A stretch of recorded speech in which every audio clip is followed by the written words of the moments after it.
Today is Friday, October 22nd, 2021, coming up on Roland Martin Unfiltered, streaming live on the Black Star Network from Atlanta. John Hope Bryant, he is the founder of Operation Hope. This week we will be in Atlanta with him for the 8th annual Hope Global Forum. We'll talk with John about what he achieved this week and also how he wants to lead an economic renaissance for African Americans and other minorities with Operation Hope. Also, folks, we have a fantastic interview with legendary, iconic Ambassador Andrew Young, former U.S. Congressman, former UN Ambassador, former mayor of Atlanta. We talk about civil rights, talk about Dr. King, we talk about mission in life and purpose First of all, he's amazing, smart, but also hilarious. You don't want to miss it. Also, folks, Melissa Conyers-Irvin, she is the first elected city treasurer in Chicago, and we talked about how she is using the power of her office to ensure that African Americans are getting their fair share of private equity dollars and over the $9 billion pensions that in the city of Chicago. Also, for us, Ryan Williams, the co-founder and CEO of The Gathering Spot, a private club operating here in Atlanta, D.C. They're going to be opening in L.A., and how he is trying to connect people all across the globe. Also on today's show, I moderated one panel this week about action that should be taken in the C-suite. We'll hear from the CEO of Georgia Power and a top official of the National Urban League. Also, a fantastic panel discussion between Hope Bryant and Lisa Osborne Ross, who is the CEO of the powerhouse PR firm Edelman. She cut to the chase, honest and straightforward. Don't want to miss that conversation. And of course, folks, we'll show you the interview that I did 10 years ago with retired General Colin Powell when I was with TV1 and when he was being honored by the NAACP. Of course, he passed away this week, and so we look back at that conversation. Folks, it is time to bring the funk on Roland Martin Unfiltered, the Black Star Network. Let's go. He's got it. Whatever the miss, he's on it. Whatever it is, he's got the scoop, the fact, the find. And when it breaks, he's right on time and it's rolling. Best believe he's knowing. Putting it down from sports to news to politics. With entertainment just for kicks, he's rolling. It's on go, roll, y'all. It's Roland Martin, rolling with Roland now. He's funk, he's fresh, he's real, the best, you know he's Roland Martin now.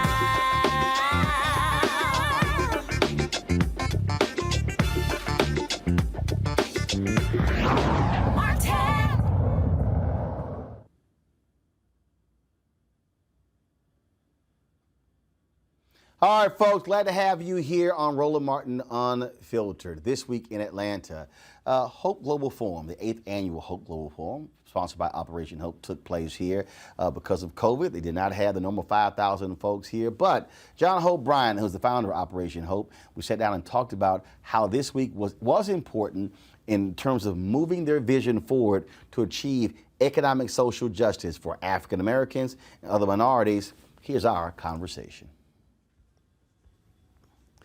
All right, John, so Hope Global Forum over. This was a totally different experience than the previous 7. You didn't have it last year. We had it virtual. It's all virtual. It was virtual, all virtual last year. But this year, it was a hybrid. So your thoughts? Well, I think from the feedback I've gotten, I think it was spectacular for the audience, and which is what it's all about, to inspire people. It was a different model. We with COVID and the Delta variant coming out, we didn't want to take any chances on anybody's health. Yours, Ambassador Andrew Young's, the last living senior lieutenant to Dr. Martin Luther King Jr., 89 years young. Doesn't want to take any chances with. I'd be devastated if I did something to impair his health, you know. And you had billionaires next to millionaires, next to thousandaires, next to somebody trying to buy some air. I mean, it was every white, black, red, blue, CEOs of the biggest companies in the world. 90% of these speakers decided to come in personally. We gave them a choice between virtual or in person, and to my utter amazement, they said they wanted to show up. And the few who didn't show up, it was a scheduling conflict. Even Reggie Jackson was trying until late last night trying to get here. So I think that given that we went from all virtual in a few months in 2020 to we were going to do a meeting mostly in person, then Delta variant hit, we moved back to mostly virtual. We thought it would be 20% in person and 80% virtual. And it actually flipped, at least on the speaker side, to 80 to 90% in person. The rest was virtual. We then had to make a decision about the audience, about the delegates. We've had 5,000 plus delegates before. We decided to crunch that down, shrink that down to 400. Actually, it was 300, and We actually ended up accepting 800 RSVPs because everybody was somebody or at least they thought we couldn't say no to them. We don't argue over somebody else's importance. You want to be here, we want you here. And it worked out beautifully. It wasn't too crowded, enough for warmth. We talked about this. But we had these labels. I think it was green for you can hug me or shake my hand. It was yellow for a fist kick or elbow or. And red was stay the hell back. Red, yeah, it was I'm good. Right. Stay just wave. Way just over wave. there and wave. And it just really, people respected everybody's distance. It was really quite beautiful. 3 days of magic in a bottle. I had someone post. We've been live for all 3 days. I had An honor to have you here, by the way. Always glad to be here. Yeah. Brother posted. He said, what does this do? He said, what's the value? What comes out of this? What answer that question? What is the value? The value is the young brother who walked up to me on my way to this interview, who said, "This just changed my life." He said, "I didn't think that anybody thought like me. I thought I was out here in the wilderness all by myself, trying to be an entrepreneur, trying to be a black man in technology, trying to own a business, trying to create jobs in my community, thinking that social justice could be achieved economically. But I'm thinking I'm by myself." He came from Birmingham, Alabama, at the recommendation of somebody else. He created a $2 million startup in tech. Even though he raised $2 million as a young black man, he clearly, as I looked in his eyes, had what it took to succeed. He felt like he was all alone. He said today, being here the last 3 days, completely transformed his confidence, his belief in himself, his self-esteem. We're not islands. We are interconnected. We're not human beings having a spiritual experience. We're spiritual beings having a human experience. Energy matters. We just talked about energy off camera. Giving people permission to dream. You and I were growing up, capitalism was a dirty word. You go to church, making money was a dirty word. What we are learning is money's not evil, it's the love of money that's evil. What we're learning is that capitalism is not bad, it's bad capitalism, like slavery, which was bad capitalism. That's evil. But it's good to see 3 days of consistency. Black, white, up, rich, poor, you don't know what political party they're from, everybody's saying the same thing. And they're saying what they're doing. So this is not some kumbaya party. $100 million committed by Twitter. That's gone to black banks. Well, that's material. The profits from that created 5 Hope Inside locations of Operation Hope inside of black banks. That's material. SunTrust CEO showing up, Truist CEO, formerly SunTrust, Bill Rogers today, announcing we're going to be in 1,000 Truist branches for Hope Inside. That's unbelievable. They only have 2,000 branches. Not only, they have 2,000 branches, making us 50% of all branches. When you create these events, you create a timeline. You create a deadline. You create a sense of expectation that, okay, I need to do something by that date. Right. Because I'm going to be held publicly accountable. We call this an annual meeting for the people. And because Operation Hope is owned by the people, because we're a nonprofit, the public has a right to know what we're doing with their money that is invested in Operation Hope. They also have a right to know what's going on with these corporations and the government. This is a public accounting. And there was one commitment made today by Airbnb's co-founder to help to bring in, I think it's 20,000 Afghan refugees, to put them in Airbnb homes. Operation Hope is going to help him with that. There was a commitment made, T.D. Jakes reported out on what he's doing in Atlanta he's developer here in Atlanta, Bishop T.D. Jakes, right next to Tyler Perry's studio. Unbelievable what he's going to be doing on those acreage right next to the military facility that Tyler Perry took over. I'm just thinking about all of the people who came here, Tony Ressler, Atlanta Hawks, talking about what they're doing to give blacks into the pipeline through the HBCUs. So this is not a talk fest. This is not a brag fest. This is a do fest. And it's about holding folks publicly accountable, but also celebrating those who succeed. See, I think the the biggest. And we raised 50 grand of venture capital for a new black inventor on a pitch event 2 nights ago, right off the floor. Actually, we raised $150,000 for her. I started it with 50,000, 100,000 joined her. See, the thing for me when we talk about accountability, we've dealt with all of these big announcements in the post-death of George Floyd. Yep. And I've had these meetings with people who have made these announcements and commitments to black-owned media. And what I've said in my conversations to them is, I'm not praising you for press releases. When you actually do it is when I'll praise you.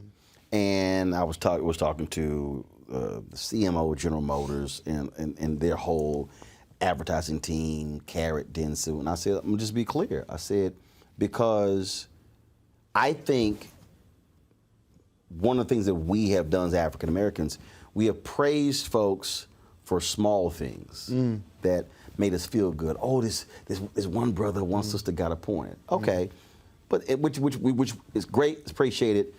But how are you changing it for a multitude of people? Yeah. And I think that's the thing that for a lot of people they hate the accountability part. Yep. But it's necessary because otherwise it's just announcement after announcement, but it's not tangible and real for the people who are most impacted. Walmart, to that point, Walmart CEO announced their average employee pay now is $18 an hour and going up. B of A announced that they went from I don't know where it was, but it's $20 an hour for every employee, including the part-time tellers. Now, Roland, they're going $1 a day per year for 5 years. Get the average employee paid to $25 an hour. That's material. Right. I mean, everybody in that ballroom didn't have a job, or who has a cousin boo-boo should have been running out the door trying to get a job at Bank of America. Right. At $25 an hour, that's real money. I mean, what I love about this is everything's trackable. Like, you don't need to take my word for it. Go look for yourself and see what they're doing. Right. Also, I've got 4 million clients. So I'm not in the conference business. Like, I'm not in the convention business or the forum business. I'm in the transformation of life business and the scaled impact business and maximizing human potential. All this is a annual accounting of what we've been doing all year round. So it makes us a little different than most organizations. You have a motivational speaking group, and that's what they do. You have an operating nonprofit, and that's what they do. We are a bit of a blend. We operate on the ground, 180 locations in 30 states. As you know, raised credit scores 54 points in 6 months, 120 points in 24 months. Nothing changes your life more than God or love than moving your credit score 120 points. Half of black folks have a credit score below 640, which means half of us are locked out of the free enterprise system. You can be the nicest person on the planet, go to church every Sunday, be gracious and kind. Still can't get a loan to start a small business because that requires a 700 credit score because it's risky credit. Can't get a good mortgage with a good interest rate because that's a 680 credit score. Can't get a decent car loan. That's a 650 credit score. But we don't know what we don't know.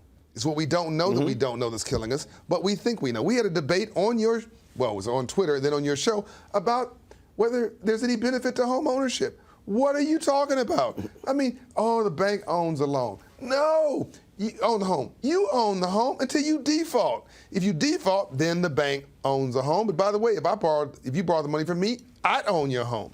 So that's not a miracle. But if you own the home and you understand financial literacy, which is what we're teaching in these Hope Inside locations, you own the appreciation, you own the depreciation, and you get a write-off of every mortgage payment for 20 of the 30 years because most mortgages are interest payments, which means that's the best way to get wealthy in America is owning a home, but only 41% of us are owning a home. So this work on the ground, we created $3.5 billion of homeowners and small business owners at Operation Hope before we even showed up at a forum. So I could get a little defensive or cocky about, it's not my nature, it's not my style, but about a statement of, gee, is this important? I'd rather reframe it and say, when you got the power, you don't need to use it. I've got nothing to prove. We proved all that we do every day of our work. This is about you. This is about you. This is about all of you and giving you access to what I already have. But see, here's why why I get the question, why I have no problem even answering the question. Oh, I love it. Because I love constructive criticism. Because actually, it's not even, to me, it's not even constructive criticism. What it simply is, to your point earlier, when you don't know, you don't know. Because part of the problem is that I dare say 95% of the conferences and the gatherings are talk fest. Well, fair enough. And as somebody who's moderated a lot of these conversations, I'll go on these panels and I will go, okay, we were here last year. Where's the meat? What the hell changed? Right. Why are we having the same conversation that this year that we had last year?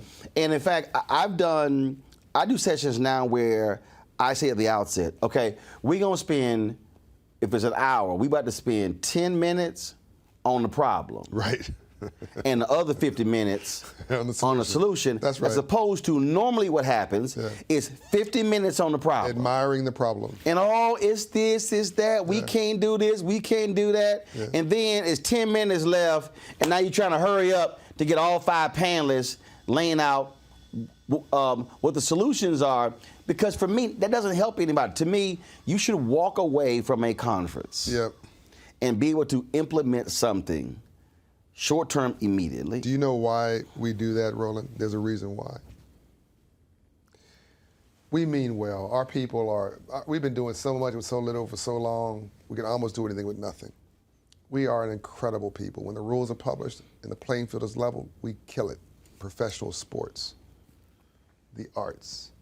I mean, we even kill it in tennis, golf, and F1 racing, and NASCAR, places we've never even showed up.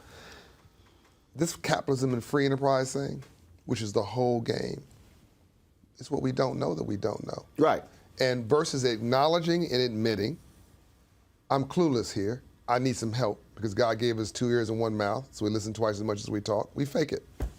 And or worse, we specialize in the thing that we can actually control, which is the problem. The problem narrative is easy. It's easy to be a critic, right? So and here's worse. There's three mentalities. I put this in my book Up From Nothing: a surviving mentality, a thriving mentality, and a winning mentality. Now, anybody looks at you sees a winner. You knew you were a winner, knew they were a winner before they ever won anything. A winner knew they were a winner before they ever won anything. And a winner is a builder. You built a company. You built an infrastructure. You built a system. You built a portfolio. You're building your life. You built a brand up from nothing. And you're infecting everybody. I walked in your studio, and everybody's got the same building ethos, the same sense of humor, the same energy, the same sense of love as you do. You're building a character and a culture. The opposite is also true. You hang around 9 broke people, you'll be the 10th. So builders, winners are builders. Then the thriving, that's the middle class. Those are getting people. Get me a promotion. Get me access to a country club. Get me a vacation. Get me right to vote. That's the majority of America. The third group is the problem.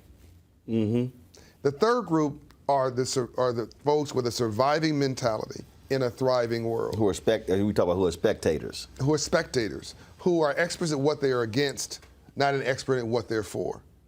And so now you're admiring the problem because that's what you understand. Mm-hmm. And when you go into a barbershop in a 700 credit score neighborhood, black or white, they're talking about their ideas and they're talking about how they're going to move on those things. You go to a barbershop in a 500 credit score, equal brilliance but bad culture, they're talking about other people.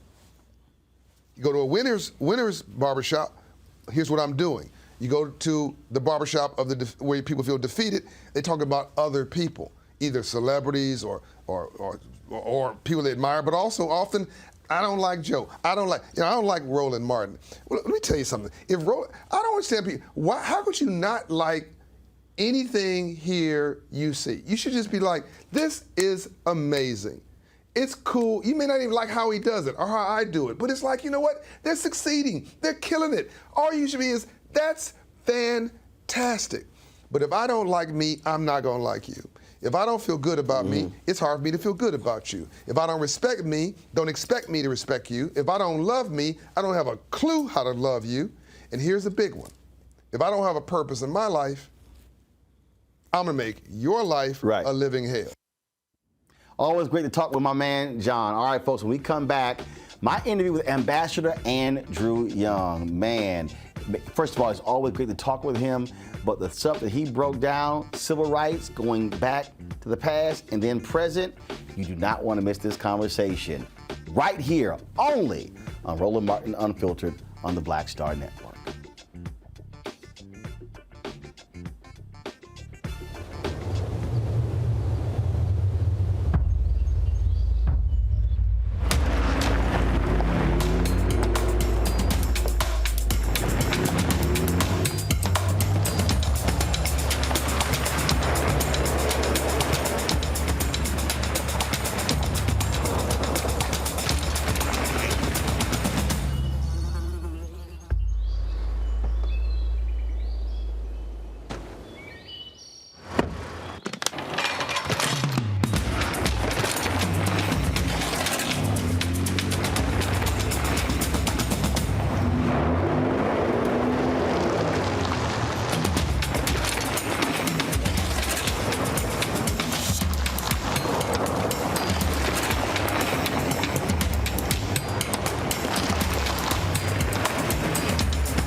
Betty is saving big holiday shopping at Amazon, so now she's free to become Bear Hug Betty. Settle in, kids. You'll be there a while. Ooh, where you going?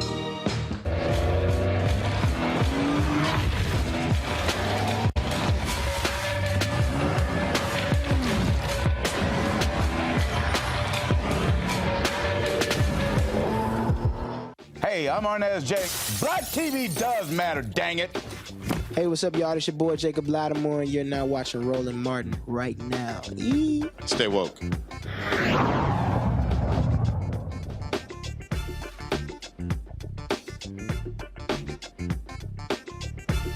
Andrew Young has seen a whole lot in his 89 years on this earth.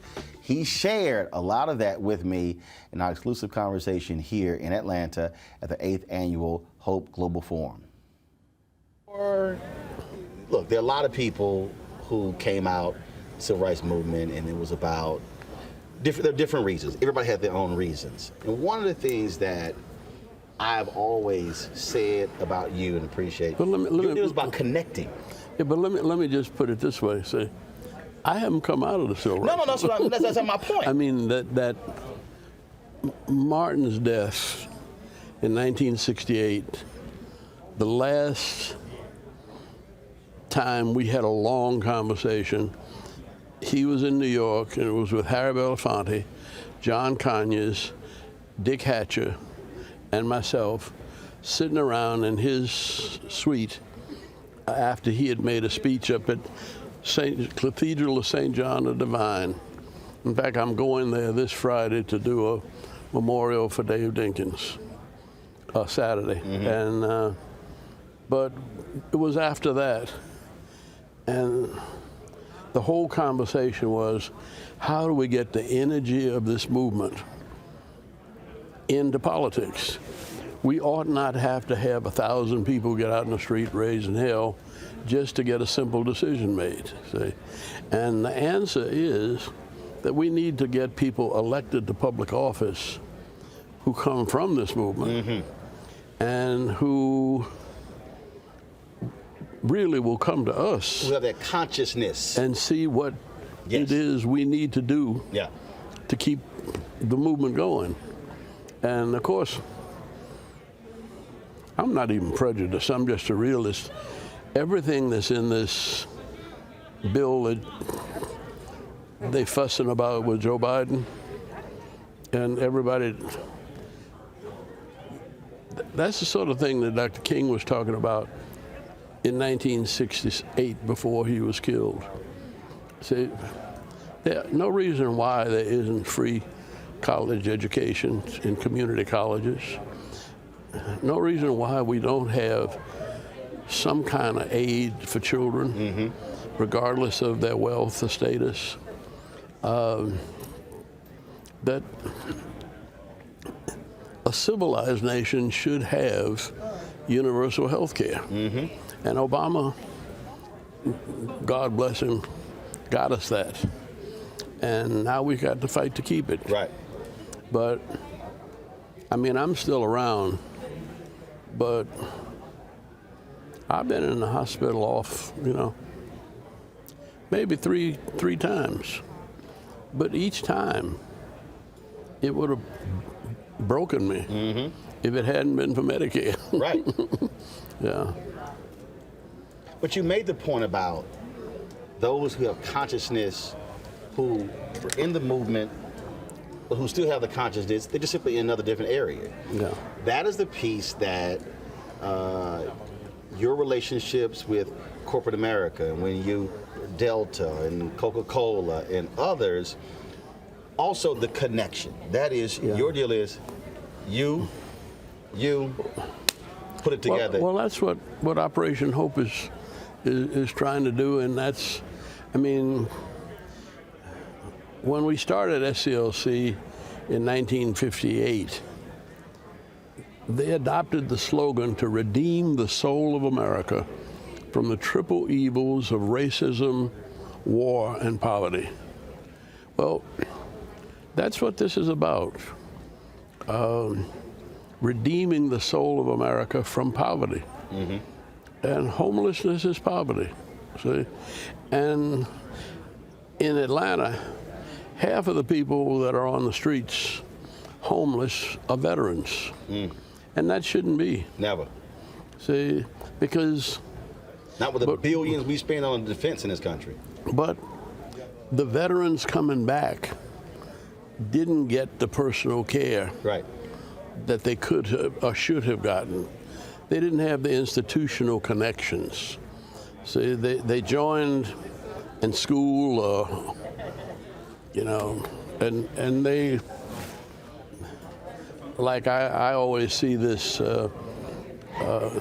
veterans insurance. See, and my brother gets it because he was a lieutenant in the Navy.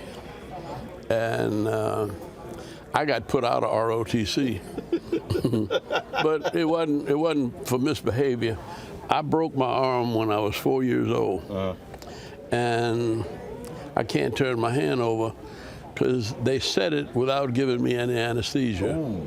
And my daddy said, look, these white folks are not going to treat you right.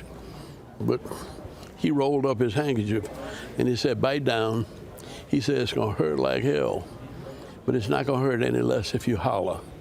He said, so let them fix it and take it like a man. See, and I'm 4. Well, I always thought of that as punishment, segregation, but it kept me out of Korea. You appreciate that. I mean, the Lord works in mysterious ways. That I've been kept here for some reason, see, and I just try to do the best I can to find out what is that reason today that I'm supposed to be here. That's the thing that is, I had a young sister came up to me earlier, and she said, we were here a few years ago. It was another event, and she said, I didn't feel as if I belonged. Why? And no, she just said, I felt that. And she said, you spoke to me, and you said, no, you do. And she said something I told her, and I can't remember. Yeah. And she came to me and she says, I want you to know that completely altered. I've gone on to do this and this and this. She said, I wanted to tell you that. She said, because I thought I didn't belong, and you said, no, you do. Yeah, that's exactly. And we all need somebody to tell us that. Not only do you belong here, but you belong here to do 1, 2, 3, 4, 5. Right. Well, that's what, because she asked me, I told her, I said, this. I told her, when I launched this, people told me I was crazy. Show had gotten canceled at TV1. They said, what do you want to go get a job, go to CNN, MSNBC? I said, no. I said, we need something that's black, that's ours, that we control, and I don't have to ask somebody's permission to go cover. And I told her, I said, we started small, we had different cameras, we had smaller lights. I said, but we grew, I said, to have this footprint. I said, but the whole point is, the mission has never changed. Yeah. That is, let's serve our people and give them information. Well, let me say something that I think we ought not let Brother Colin Powell go past without being celebrated. Oh, I did a whole hour and a half celebration on the show, and we're going to do another one because, well, to that point. But you know, when he came here, I was the mayor, and he was the general in charge of Fort McPherson, and I never paid much attention to Fort McPherson till I realized that they had 9 black generals out there at one time. Wow. And I said, what are they there for? Well, they were in charge of the entire United States Armed Forces in North and South America, Europe and Africa and the Middle East. Everything was run out of Atlanta. So, and he was in charge. And I never paid much attention, but he called me and said, you know, I really would like you to go down to Fort Benning. And he said, we're graduating about 1,500 young officers, non-commissioned officers, sergeants. And he said, we got a sergeant school down there. We're training sergeants from all over the world. He said, I wish you would go down there and talk to them. And lo and behold, I did. But they put me through just about everything. I was younger then and in much better shape. I did everything but jump out of a parachute. And I said, no, that's George Bush's thing. I'm perfectly safe on the ground. And but he saw himself as a part of this community. See, that's why I read. Even though he was general. I read an article the other day, and Kevin Powell, who's our frat brother, and I disagree with him in this. He said he felt that Colin Powell did not embrace his blackness, was not a part of us. He's full of shit. And I read the article, and I was going to text. I'm like, Kevin, I disagree with you. No, but he look, this man knew who he was. You can't grow up in the Bronx and think you something else. See, well, I happen to have been on the committee that got President Carter to appoint Clifford Alexander as the Secretary of the Army. And President Carter gave Clifford Alexander the suggestion that the command officers in the military ought to look just like the soldiers. And he said, when you start appointing generals, he said, we ought to have about the same percentage of black generals as we have black soldiers. And he just made that casual comment. And Cliff took it seriously. And they sent about 10 or 12 lists. And Cliff would look down the list and see how many black generals there were. And he'd send it back. Not enough. Bob Brown told me he did that when he worked for Nixon. Yeah. And again, when I interviewed Bob and when I read Bob's book, it was one of those things that, here's what I think the deal was. I think that a lot of people, because Colin Powell is a Republican, but you've known a lot of black Republicans like I did, well, they were brothers and sisters. We were all black Republicans when I came to Georgia. Because it was the Abraham Lincoln Republican Party. So the Black and Tan Republican Party was the name of it. And here's the thing. It was Maynard Jackson's grandfather that said, we need you to run a voter registration drive down in Thomasville and Beachton. And I said, I'll be glad to do that. And I never thought it'd be any problem. And I had him coming down there to speak. And the Saturday before he was coming down to speak when we were starting to drive. I was driving from Albany, Georgia, back to Thomasville through a little town called Doe Run, Georgia. And I came around the curve. I had a little Nash Rambler, and it looked like they had 1,000 folk hanging out at these stores in Doe Run, Georgia, and they all had their white sheets and their pointed hats. And I said, oh, Lord, what have I gotten myself into? And I had between 3 o'clock in the afternoon and 6 o'clock that night before they came to town to figure out what I was going to do.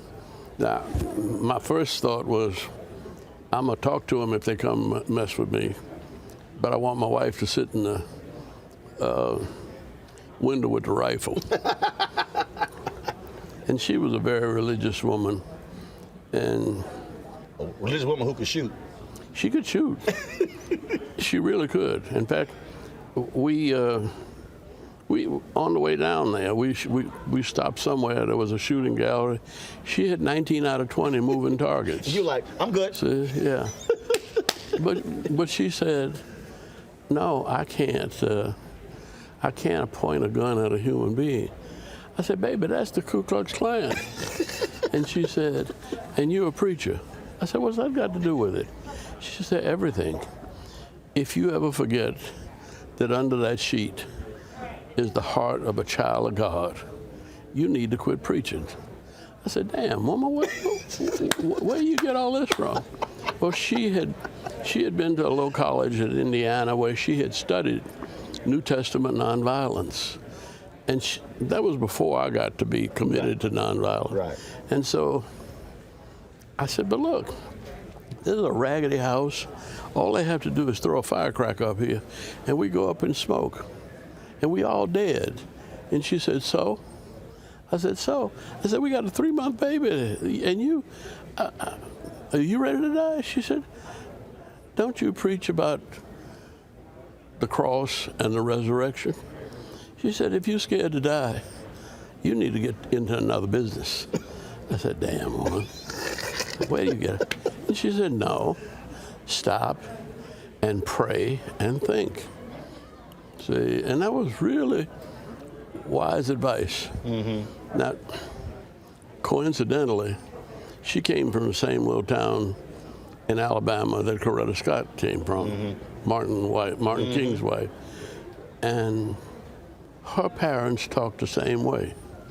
See, they burned Coretta's house down when she was 15, and her daddy made her pray to forgive the people who burned it down and not to hold any hatred in her heart. So these were some interesting and unique black women. and Juanita Abernathy was from that same county. Wow. See, and so the Lord had put a hookup together. Yeah. But anyway, I picked up the phone and called the mayor. And he put me on the phone with the Sunnyland Packing Company and Flowers Bakery, the 2 largest employers in South Georgia. And both of them said, look, we don't want any race trouble down here. They have the right to vote, and Sheriff, you need to see to it that nobody bothers them. But the Klan has the right to have their parade, but only in front of the county courthouse. And you can let them, keep them on the county courthouse block. Don't let them go through the black community. And this was in 1956. Mm-hmm. And Eisenhower was running. And Eisenhower used to come down there to play golf and shoot quail. And most of my church members knew Eisenhower. So they told me I was voting Republican. And I said, why? And they said, because if he is elected, there are no white Republicans. We get to nominate the federal judges. See, these were not educated folk, but they were smart folk. See, and do you know that this was 1956? 54 or 56. Mm-hmm. I got there in 54, and every single judge that we recommended to Eisenhower, we picked the smartest and the best white folk across the South. He appointed them all. And every case we won with Martin Luther King in the 60s, we won it in front of one of those Republican judges. See, that's why, I cannot tell you how for the last 3 years with the show, I keep saying connect the dots. I'm like, folks, I get frustration with policy. I get that. I said, but understand, politics is a 360-degree deal. I said, I can be ticked off with Biden on this. I said, but the judges that he is going to appoint will be far different than the Trump judges. And when you sue, I said, who you think you're going in front of? The federal judge. Yeah. But when you're indicted, see, they threw the book at me. They tried to charge me with everything. Every time I made a decision as mayor, I got sued. See, because if they're almost every contract, there are at least 5 people that are capable. Right. And I had to pick one. And I never picked them myself. We had processes that we went through. You're the system. But whenever there was a black person that won, I got sued. And they just assumed. And it meant that the black contractors, I couldn't even go to their homes. Yeah. See, I couldn't. Because you would get singled, favoritism. Yeah. So for 8 years, I was the mayor and the congressman before that. But that's the price you pay. But I keep telling the audience, you have to connect the dots. You can't just say, well, if I don't get this one thing, I'm not gonna vote. And I'm like, no, we're gonna fight for that one thing. I said, but if the person's not in power, I said, you get none of it. I said, you get none of it. You got mostly black folk looking at you, huh? But you don't know. I say you got mostly black folk looking at you. If you don't vote, one way or another, you're going to get fucked. I can't make it any plainer than that. That's why the show's called Unfiltered. Okay. No, we're fine. See, that's all the difference. I don't have to bleep that because I own it. Okay. But that's the deal. Ambassador, I can't tell you how I argue with people and they, oh man, you a Democratic shield. I said, let me tell y'all something. I said, I've never identified as a Democrat or Republican. I said, well, I'm a Democrat. I've been both. Right. For me, but see, in New York, I voted for both, but I never identified with a party. No, me either. Mm-hmm. Well, I've. But you've also run for office. You've had to do that. Yeah. I've never had to pick. But see, even when I was the Democratic nominee and the Democratic congressman from Georgia, I couldn't get anything passed unless I got some Republican support. Right. And Ed Brooke was a conservative Republican in many ways. But I would go see him before we had the conference committee with the House and the Senate, and I'd tell him what I needed.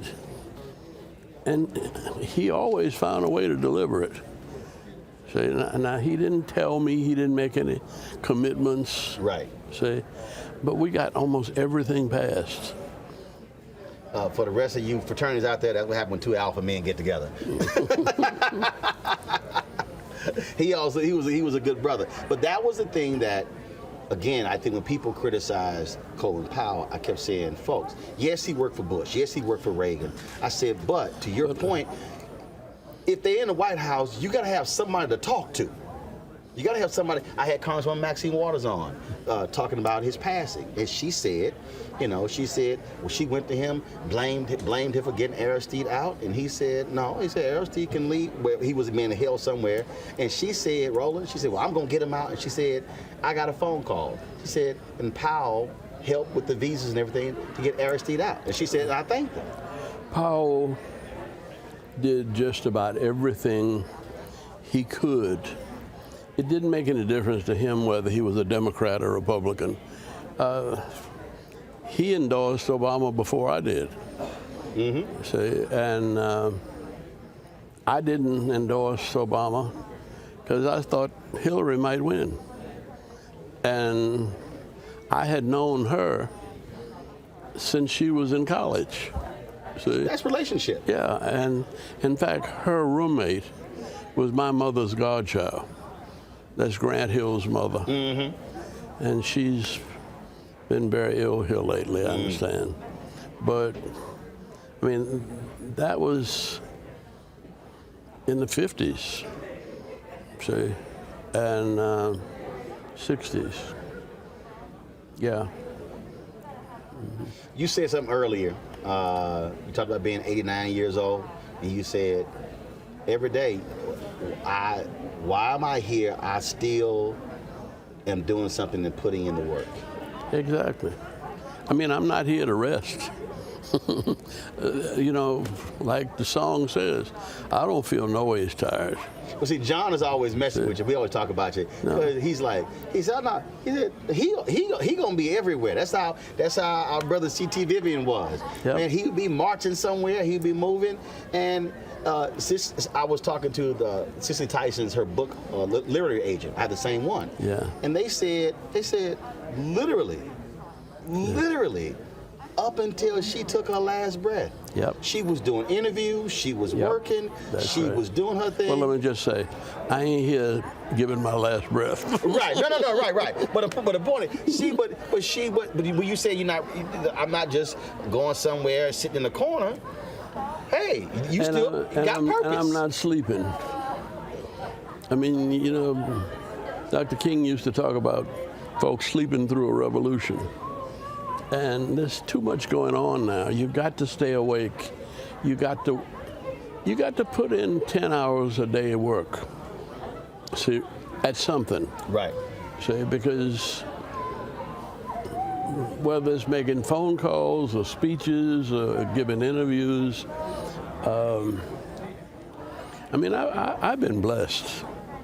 And I've been through many dangers, toils, and snares, and I made it through and never had well, even when I got stomped and beat up by the Klan, the thing I remember was I didn't even have a headache. See? And I said, damn, I thought it was going to be worse than this. But you get beat up on one corner, and then they pulled me out. And I went to the next corner. I said, no, we can't stop. We got to get through this. And then the white folks get scared of you. They said, that's a bad nigga. No, I ain't bad. Like the old folks said, through many dangers, toils, and snares, I have already come. It was grace that brought me safe thus far. And grace will see me home, see?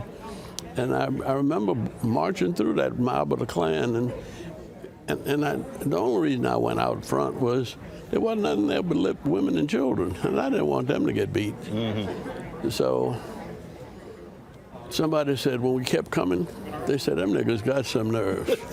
Like they ain't going home. No, said that, and one of the sisters said, it's not nerve, son. Weedon's got faith. Mm. See, we know that you walk through the valley of the shadow of death. You don't need to fear evil. See, because God is with you. And folk believed that. And they didn't need to hate, and they didn't need to cuss. They felt sorry for these sick white folk. And you know what happened? That's what passed the Civil Rights Bill. we were in St. Augustine just as the Civil Rights Bill was being argued in the Congress. And the Saturday before the vote, the Klan that had been beating us up for almost a month in various ways and couldn't get anybody to fight back, because if we'd gotten angry and bitter and fought back, we'd have killed the cause. Mm-hmm. And they decided, we're going to fix them niggas. We're going to come in their community. So they were walking, marching. They didn't come at night. Right. They came in the daytime. But they had on the sheets and everything. And we knew they had the guns and everything under there. But I didn't know what we were going to do. When they hit that street coming through Lincolnville, black folk were lined up on both sides of the street, and they started singing, "I love everybody." I love everybody in my heart. You know, you can't make me doubt him because I know too much about him. That's why I love everybody in my heart. See? I said, that niggas is bad. I said, that's God's children. You can't fuck with God's children. I got to ask you one last question. I know you run around here. And as you were talking, when you were describing those songs, and I've asked this question of a lot of people. Share with the audience what black love feels like. Now, love everybody, but I'm talking about when your people come up to you and they say, and when they embrace you, when they say, Ambassador, what you mean. What is? I know what it feels like when I get it, but for you, what does that black love feel like? It feels like the people who come up to me, I know have been praying for me whether they knew me or not. See? And I know that when I thank them for their prayers and their support, when I thank them for their support, I'm not thanking them for what they do. I'm thanking that they keep me connected to the Almighty God. See? And that's how we got over. You know, the song said, my soul looks back and wonders how I made it over. See, and that's how. It's on the prayers of these old folks. That's right. But the reason I had to get beat was it was nothing but old folks and children marching behind me. That's right. The niggas were in the pool halls talking about being bad, and they couldn't be nonviolent. I said, no, these white folks been fucking with you all your life, and you ain't slapped one of them yet. And now you're going to try to tell me? I said, no, it's not that you can't be nonviolent. You can't be violent. You ain't shit. See? And until you get some confidence in yourself and some faith in God and stand up and be a man, they gonna continue fucking with you. See? And now, did you remember James Orange? Yes. Never met him, but I've read. Yeah, James Orange's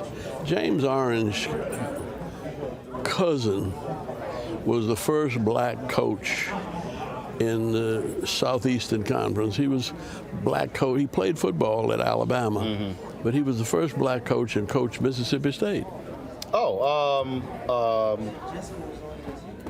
Yeah. But Sylvester Coombs. Yeah, Sylvester Coombs. Yeah. And Coombs. Yeah. Sylvester Coombs. Yes. And he, but James was bigger than him. And Sylvester was a big brother. But James was bigger and just as bad. But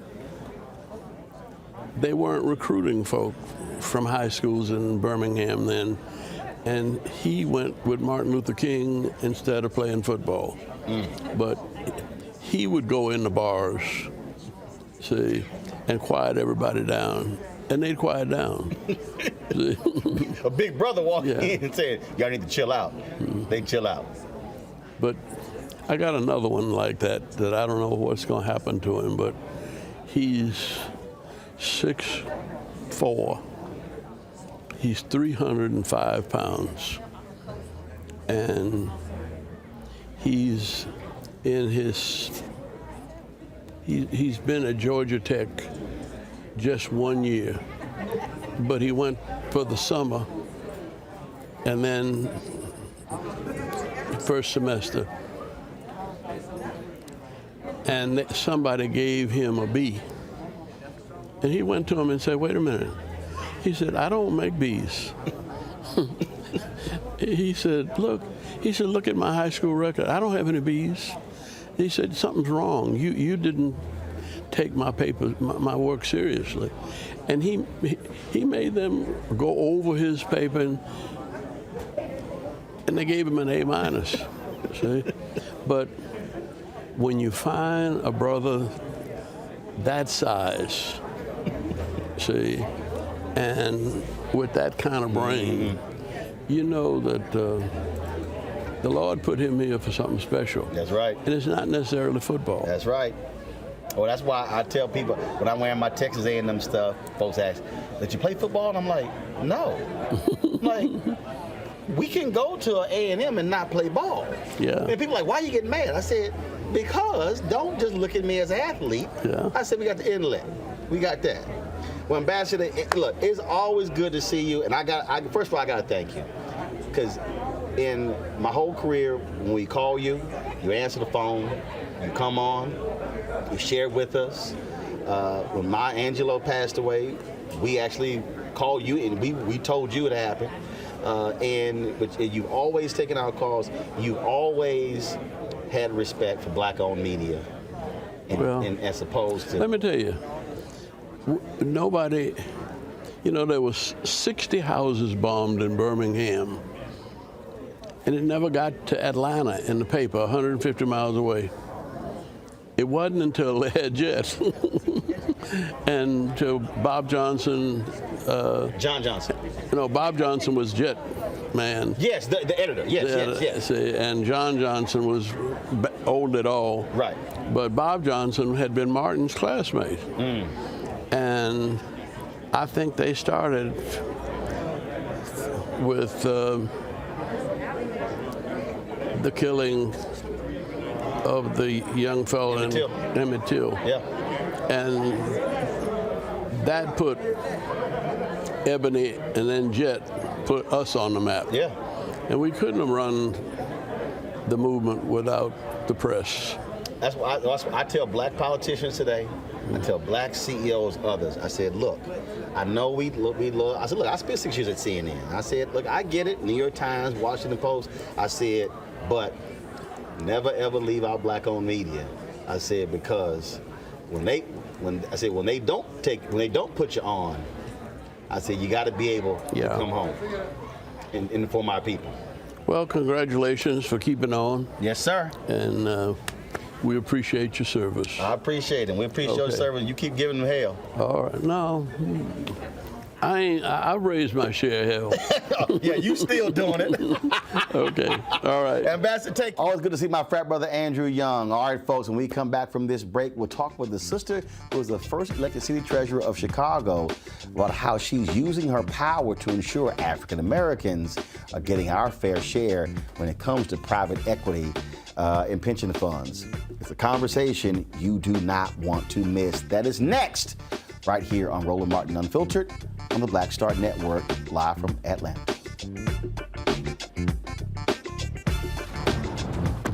Oh, that spin class was brutal. Well, you can try using the Buick's massaging seat. Ooh, yeah, that's nice. Can I use Apple CarPlay to put some music on? Sure, it's wireless. Pick something we all like. Okay, hold on. What's your Buick's Wi-Fi password? Buick Envision 2021. Oh, you should pick something stronger. That's really predictable. That's a really tight spot. Don't worry, I used to hate parallel parking. Me too. Hey. Really outdid yourself. Yes, we did. The all-new Buick Envision, an SUV built around you, all of you. Once upon a time, there lived a princess with really long hair who was waiting for a prince to come save her. But really, who has time for that? Let's go. Feeling myself. I'm feeling She ordered herself a ladder with Prime one-day delivery, and she was out of there. I want some hood girls looking back at it and a good girl in my tax bracket. Now, her hairdressing empire is killing it. And the prince, well, who cares? Prime changed everything. But I'm back at it and I'm feeling myself. Hey, what's up, everybody? It's Godfrey, the funniest dude on the planet. Hi, I'm Israel Houghton. Apparently, the other message I did was not fun enough. So this is fun. You are watching Roland Martin, my man, Unfiltered.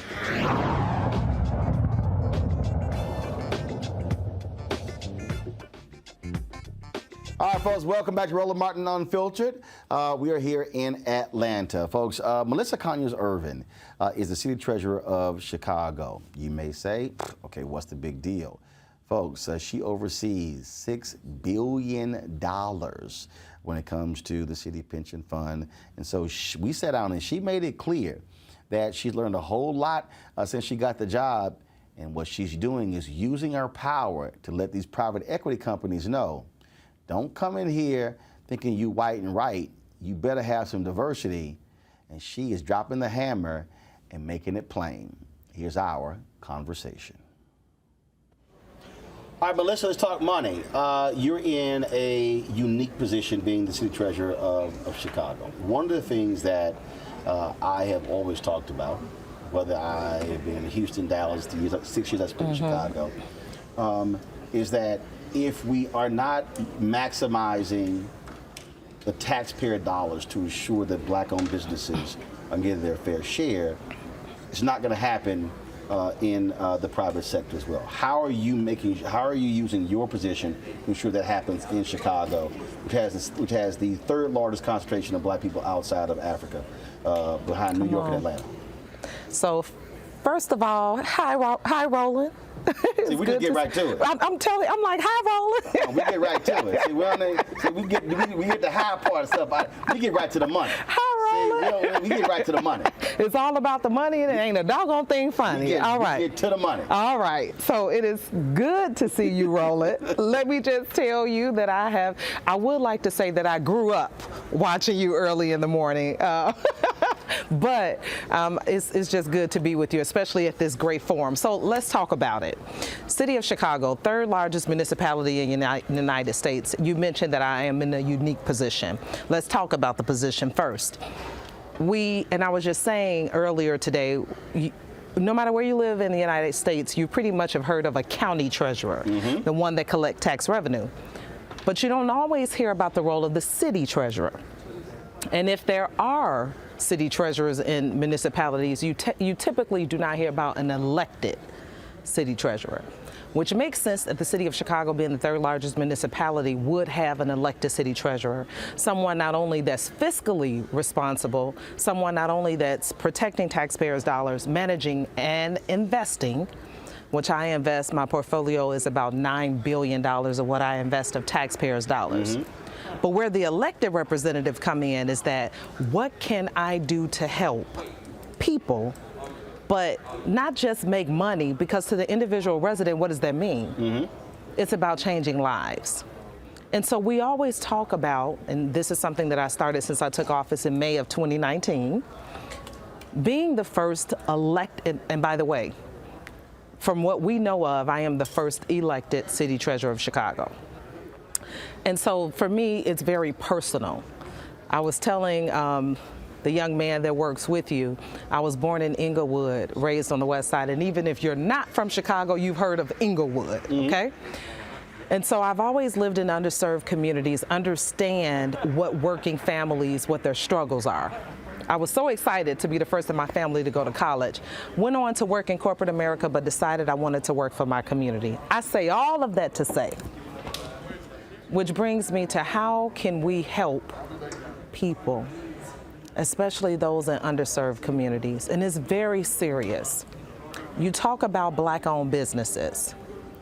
I look at not only black-owned businesses, but also residents that just want to be able to purchase their own home. For me, my mission is building generational wealth. How do we help to do that? Purchasing homes, helping entrepreneurs.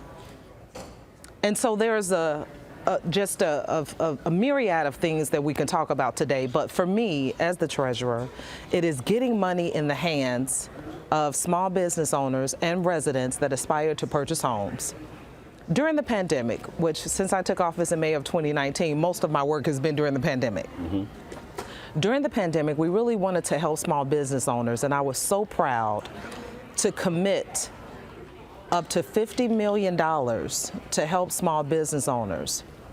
We were able to provide loans from very little interest rates to small business owners in Chicago, and I was so proud that over 50% of the loans provided went to businesses on the south and west sides of Chicago.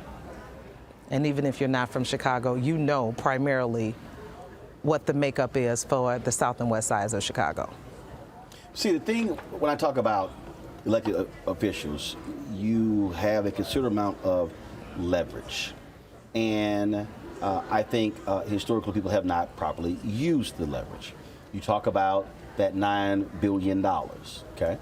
And we have these conversations that are going on right now. And in fact, I think Crane's had a story just the other day. We were talking about the lack of diversity in private equity. Yes, oh yes. But I keep reminding folks, private equity's money is coming largely from pension funds. I know the game.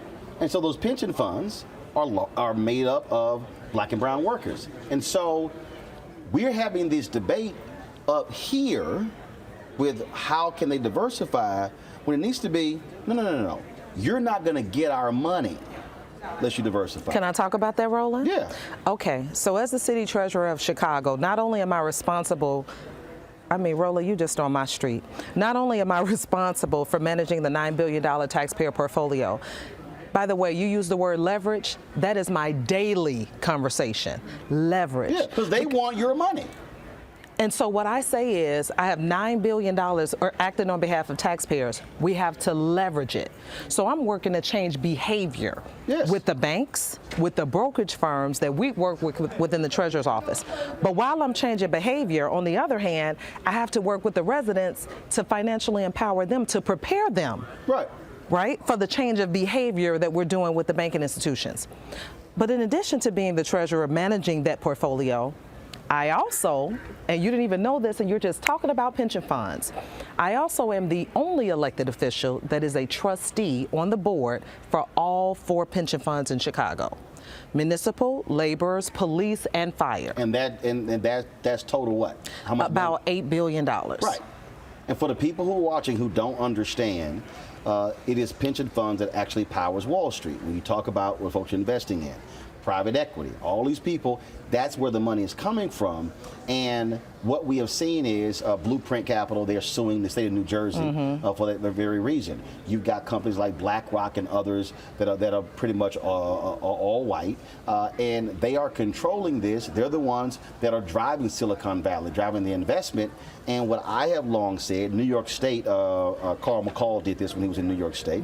They made it clear, if you want our money, we want to see what black law firms are you using, are you partnering with black private equity, who are on your boards of directors, and it's real simple. They're not going to change unless you say, I ain't giving the money up unless you change. I mean, and that's what I mean by how we have to leverage political power. Absolutely. That changes, because now what happens is you force them to change who they invest with, the makeup. Now all of a sudden, opportunities are being created. So let me tell you this. Oh my gosh, I'm getting excited. On the pension fund. See, normally you don't get this excited talking about money. Come on. You better know, Roland, on the pension fund, there is no organization that comes before the board knowing that I sit there. The word, and by the way, the word gets around fast. When you're talking about money, word gets around fast. Because they need it. The word has gotten around that in the city of Chicago, if you want to do business with the pension fund in the city of Chicago, you need to know that there's a city treasurer that sits on the board that is going to not only ask you tough questions, but is going to be influential with the vote to determine if you will get that deal. So let me tell you what I've seen. I've only been there since May 2019. When I first started, I was floored. No one looked like me that came before the board. We're talking about millions of dollars in transactions. When I tell residents, especially on the south and west sides of Chicago, the amount of money that we're transacting, I say, you haven't seen this type of money that I'm talking about, right? Easily $50 million, 25, easily. Which is nothing. Easily for a deal. Right. For one deal. These are small. For them, these are really small deals. And I'm talking about, that's one deal, right? They're building more. And they're also working that if they get one pension fund, you better understand that they're going to try to go to others, right? We're helping their resume. So the word has gotten, so when I first got in office in May 2019, I was floored to see that people coming before the board not only not look like me, but then I started asking questions, Roland. I said, Talk to me about the employee demographics of your organization. Okay. Then when they started to talk to me about it, I said, now I want to see your chart. Yeah. And I want to see mid-level, senior level, C-suite. Because I know they did. They probably gave you the numbers, which really were your low-level positions where most of the black folks are. Roland. No. Let me tell you what they had it as. A category of other. Wait, so first of all. Or diverse. Or minority. Whereas, I keep telling people, no. They spell it out. I need to see black, Hispanic, white. This is what I see now. And don't throw the women in the minority. Come on, go ahead. Okay. So now, after 2 years, the word has gotten around. Not only will I look at your employee chart, okay, and I'm looking for if there's other. First of all, you only got 2% black, right? And the 2% is in other. What exactly is other? Do they sweep the floors? What do they do? Yep. Right. So now I'm looking at. I want to know what is your percentage black, what is your percentage Hispanic, and then I also want to know what level of executives they are. So here's what's happening. The word has gotten around. I am so grateful. I always say that you are in a position for a reason. Leverage it to help the people. That's what you're elected to do. How can I hand over taxpayer? Most of the pension funds, by the way, are funded by taxpayers' dollars. Yes. How can I turn over taxpayers' dollars to organizations that do not respect the makeup of Chicago? How can I do that? I can't. Right. Not how I was raised. And so we have those tough conversations. And so now we are at a point that even just 2 years in, and there's more to come, Roland, you're going to hear more. Organizations know for a fact when they come before the board, they are going to have to answer. See, this is the thing that that Reverend Jackson. Well, first of all, to even take it back further, when you go back to Operation Breadbasket, which was Reverend Leon Sullivan presented to Dr. King. Dr. King, they adopted it, put Reverend Jackson over it. That created opportunities in the late 60s and the early 70s, which he's also been doing with a lot of these companies, because that's when Rainbow Push was taken, when they were buying shares in companies, which then gave them an opportunity to go speak at shareholder meetings. There you go. And so what we now have is, with these publicly traded companies, now you get the whole push, like Enterprise and others in the 80s, to get black people on boards of directors. What I am now arguing right now is, are those black people sitting on boards of directors, are you personally benefiting, or are black people benefiting? So if you're a black board member, and so what you are doing in your position, if these black board members are not doing, they should be saying, hold on, where's our money going? Yeah.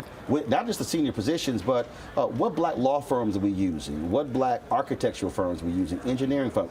How much money are we spending with black-owned media, not black-targeted media? Yes. See, this is the only way this system changes. And so, and I've spent a lot of time over the last decade, speeches all around the country, walking our people through. In fact, I was in Indianapolis 2 years ago. This was prior to, it was in 2019. And I said, how many of you, I said, stand up. It was more than 1,000 black people there. I said, stand up if you are or have been a public worker. 80% of the people who stood up. And what I told them, and that blew them away, the largest collection of black wealth is actually in the hands of public workers. I said, so y'all know you're funding all these companies who are turning around screwing you because they don't want to even hire us. And they were sitting there and they were going, are you serious? I'm like, yes. I said, pension funds, those are the drivers of the economic engine in this country.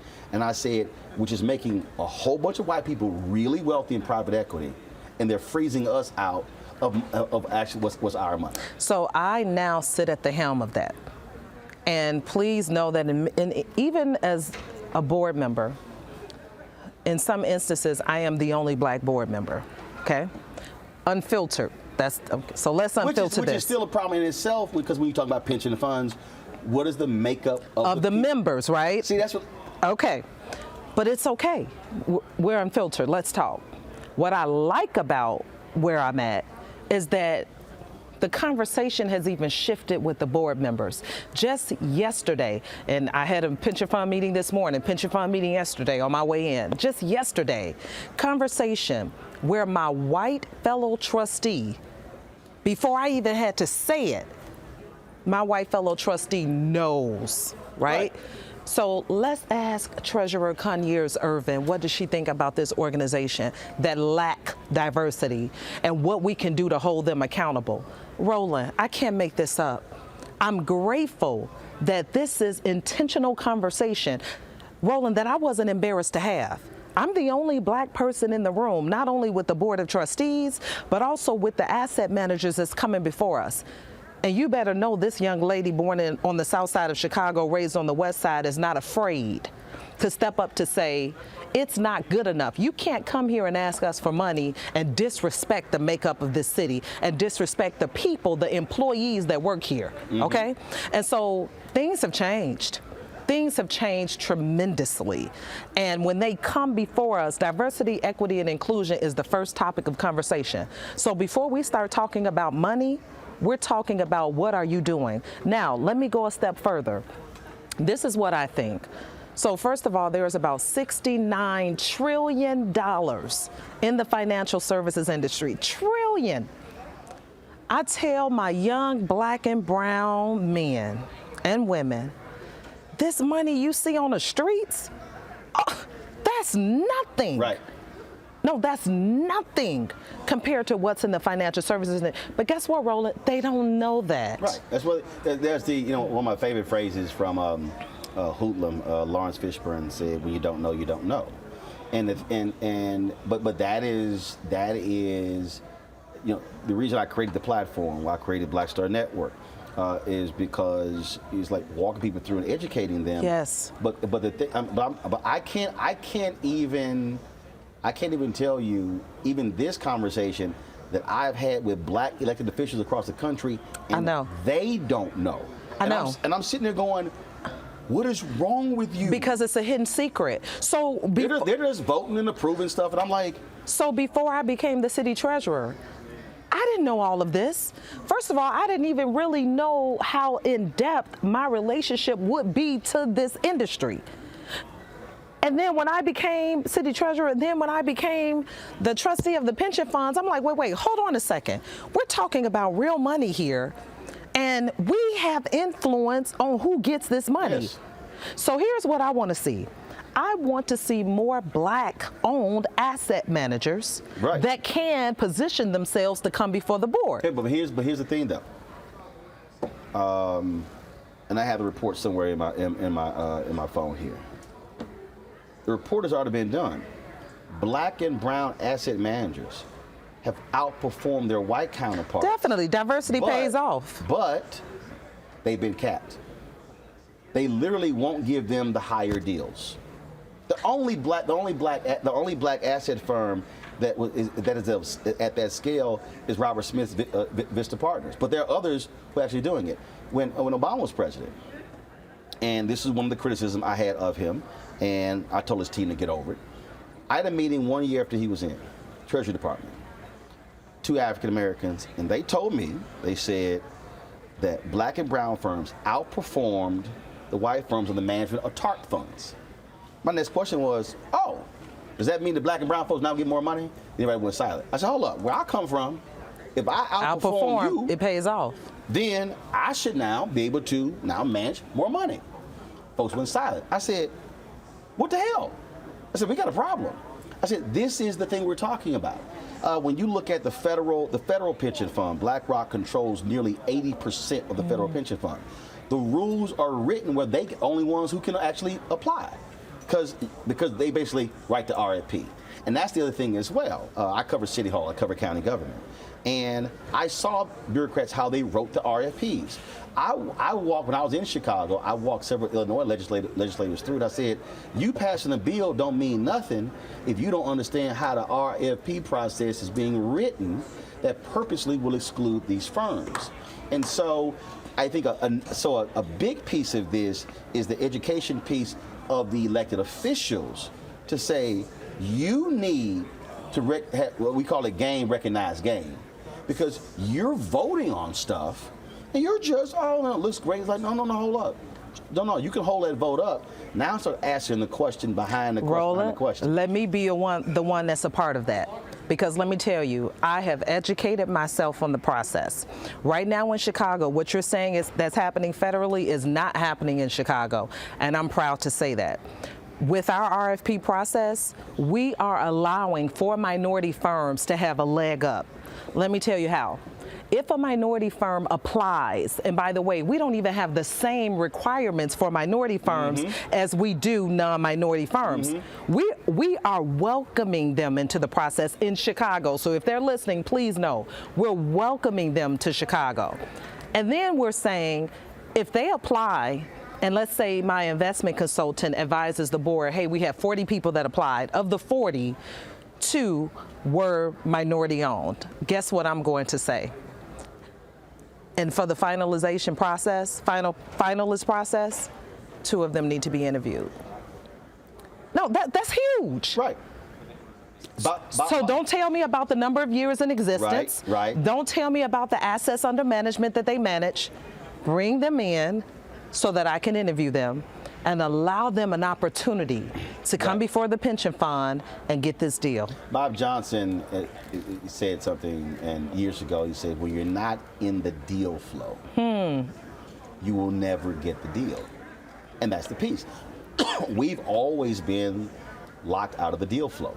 And this is, and the thing so the leverage point that I have been yelling, kicking, and screaming for years is, folks, it's taxpayer funds. Oh, it is. So when you're talking about majority black and brown cities, I said now it changed the whole conversation, because see, and they don't want us to deal with that, and so this is why. For the audience, because I get some audience members who think, well, yeah, only this person. I said, no, you don't understand. If you now expand the pool of asset management, now you're expanding who those companies invest with. Now, and you also holding those black and minority firms saying, no, y'all don't try to play the same game as the white firms, where you want to exclude us as well. So now all of a sudden, if you're investing in black and brown companies, now all of a sudden we know who they are hiring. That's how capacity is built. But that really is it's not understanding this financial system, because they keep, again, which Coretta Scott King said this. She said they killed my Martin when we started talking about the money. That was the peak. The piece. No, when MLK started talking about the money. See, I've always said this. They got no problem. Truth be told, you can hear all this defund the police crap. They have no problem with us talking about mass incarceration. They're perfectly fine with us protesting policing. They're perfectly cool with us protesting voter suppression. But when we start dealing with the money, that changes the conversation. And that's the conversation that they have always been afraid of, that we never had first, second, or third.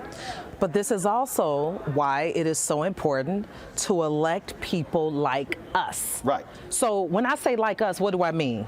Yeah, and first of all, that doesn't mean black. Okay. It's called having a consciousness.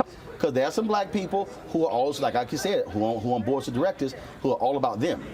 Oh, no, I got you. Okay. Electing people like us.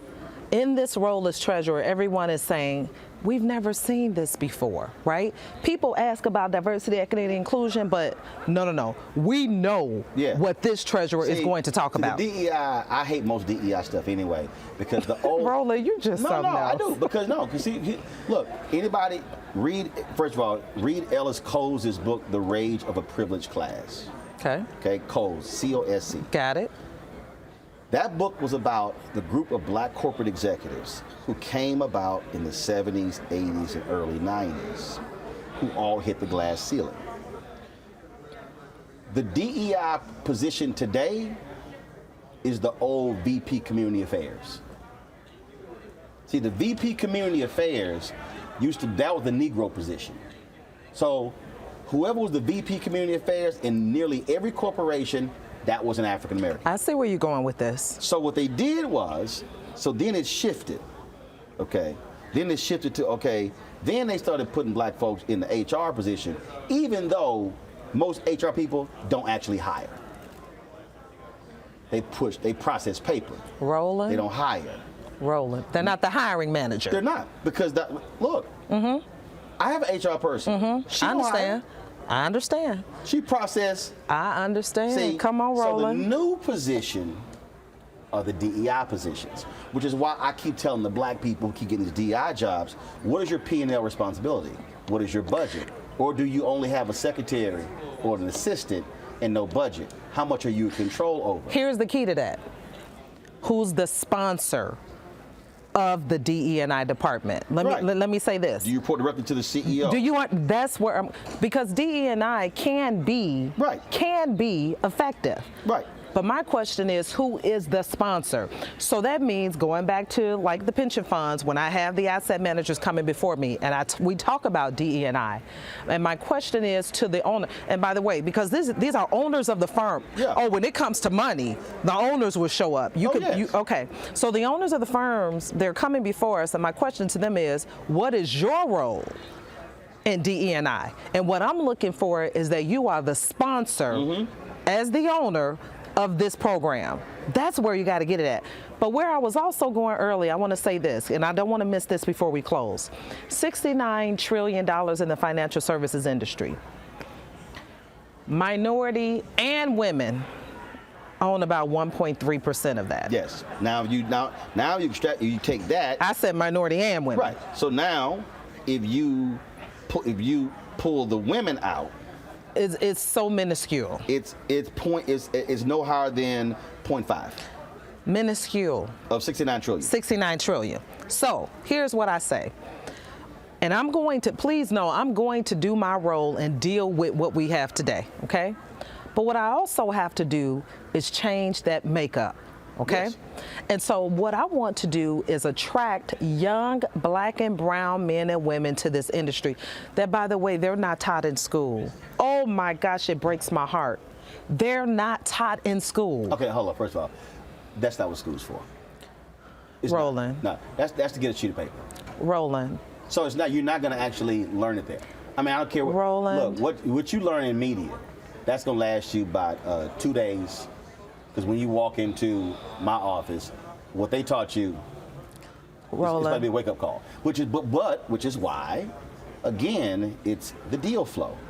If you are not in the professional organizations, if you're not having the internships, if you're not interacting, doing these things as freshmen, sophomore, juniors, and seniors, yes, you're walking out with a business degree, with a finance degree, but you can't get a job. So let's talk about that.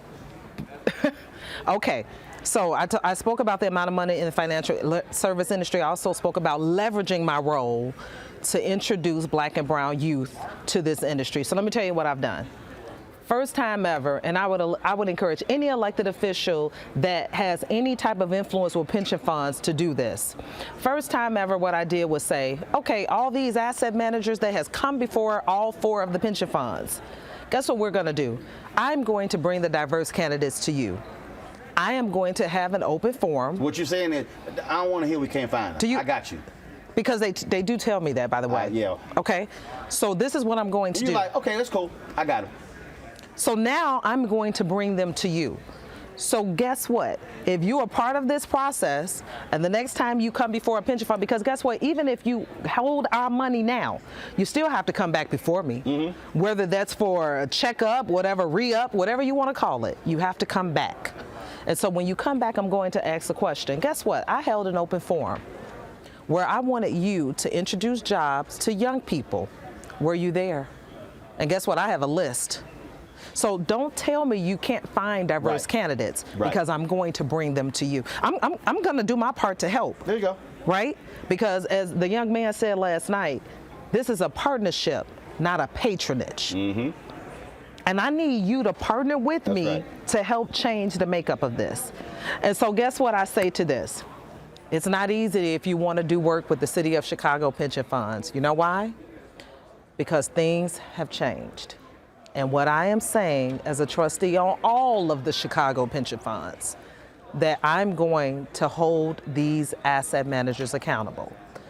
And I'm going to do my part to help change the makeup of this industry of $69 trillion.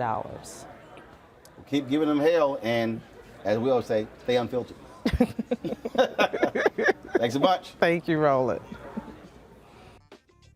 Fantastic conversation there with the city treasurer of Chicago, Melissa Conyers-Irvin. All right, folks, when we come back on Roland Martin Unfiltered, we'll talk with the young brother who is the co-CEO and founder of The Gathering Spot, a private club here in Atlanta and D.C., and how he is trying to connect brothers and sisters with each other all over the country. That's next on Roland Martin Unfiltered, the Black Star Network, live from Atlanta.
Maureen is saving big holiday shopping at Amazon, so now she's free to become Maureen the Merrier.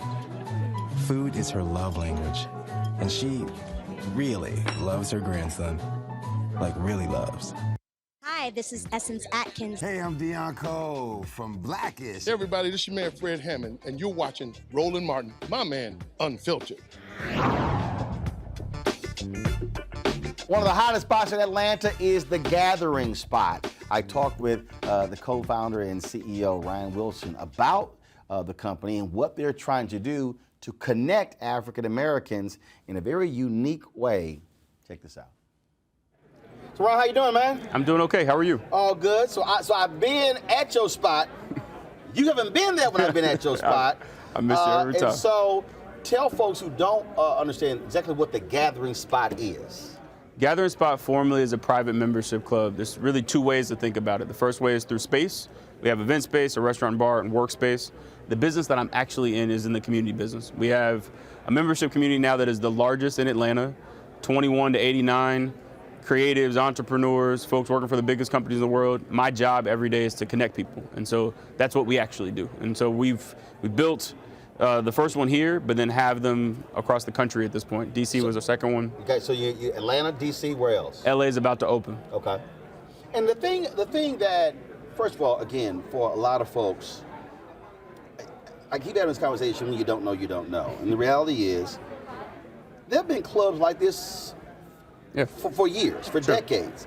We were not members. We couldn't be Absolutely. members. So a place for, not only for us, to be a member, to eat, to hang out, but also, when you need a space for meetings or whatever, as opposed to going to a hotel, things along those lines. Exactly. We're intentional at TGS. We have been since the very beginning, knowing that, we have not been a part of these spaces that have existed for a long time. These city clubs. But stuff gets done in them, right? Like, you're watching the connections form if you go to these places, and that's where I really got started. I was looking around and saying, well, hey, I'm not a part of any of these networks. We should build one, and we have. I mean, at this point, you come to any gathering spot, you will find, to me, the best of what the city has to offer. There's a little bit of everybody there, whether it's for social purposes or for business purposes. The folks that you need to connect with are inside of the club. And I'm sure you've had to deal with folks who, you're the CEO, but I know it's some white folks who are actually behind this whole thing and own it. It is amazing to me how often even I hear that, man, you ain't really black owned. You don't really control your show. And I'm like, what the hell are you talking about? It for me has been very frustrating. We started this journey when I was 24 years old. And so to have those sort of comments come in early and often, a lot of times it was confusing, because there were times I wish that there was some sort of backer that folks didn't know about, because, I mean, we went through the process. I mean, first round was $3 million. It was tough. I mean, we were told no 97 straight times. We started accounting. Wow. And to get across the first finish line, I mean, it took a lot to get there. So I encourage folks when they have those sort of concerns, ask the question, because what you'll find a lot of times is that what you think is happening is not the thing that's actually going on. Well, but I think it also speaks to this whole notion of us not believing that we can actually do it. And I was just in LA doing some interviews, and I was joking with Michael Ealy and Laz Alonso and others, and we were talking about, when you own, when you control, when you, and I said one of the things we were talking, I was like, I said, no, I didn't rent the lights, I own the lights. I own the cameras, I own the switcher, I own the laptops, I own the backdrop, I own, and folks look at you like, so, like, yes. Yeah. I'm like, yes, we can do that. Yes. I think, it's hard to become something that you haven't seen before. So I think it's important, and the work that you're doing in telling stories and making us have the opportunity to go and see stuff, right? That to me is the first step in defeating that mentality. Past that, though, we've got to continue to believe. I went to Georgetown for undergrad. The thing that was fascinating to me there is that I would go into these rooms, and it was almost like implicitly understood that like I wasn't supposed to do as well as the rest of my classmates. And then one day I looked around and said, well, my mother didn't send me up here to do this any less than anybody else. I've got to compete. Once I did, I found that I was as capable as anybody else. So speaking in that way, speaking with confidence to folks. With any business owner that I talk to, I talk about the biggest and best possible version of their idea. What is that? Right. Don't settle for anything less than it, because you're capable of achieving, to me, whatever it is. I don't think the ideas that we have as entrepreneurs specifically are random. I think that if you have it, there's a reason why you have it. So let's maximize it. But I do think it is a huge difference when you grow up and I'm supposed to be here. Lamel McMorris, fraternity brother of mine, he had a sports agency and they represented Cam Newton. So I was in Florida, had a speech with a massive winter storm on the East Coast, travel was shut down. And he said, hey, I'm flying to the NFC Championship game. I got my plane, we're taking it. He said, yo, go to the game with me. I was like, all right, because he's supposed to be going to New York after that for Susan Taylor's National Cares Mentoring Gala. I was supposed to speak there. So I said, cool, that's the only way I can fly out. So here we are flying on this private plane. Before, I'm waiting at the private terminal for him to show up. And so I'm sitting there, I'm the only African American there. And I'm looking around, I'm seeing these kids. I'm seeing these other planes come in, take off, and I'm seeing all these young white kids. And I said, these white kids, I'm looking at 3, 4, 5, and 6, and 7.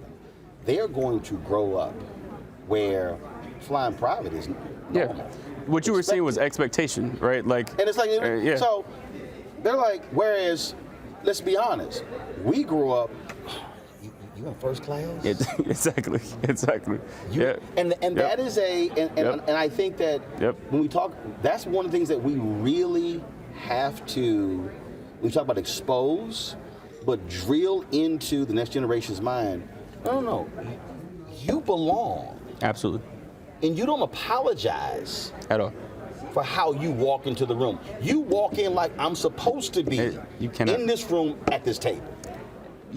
We have to tell particularly younger people that every single setting that they're in, they can absolutely compete, right? Again, what I witnessed my peers have was confidence. It was an expectation of what was supposed to happen.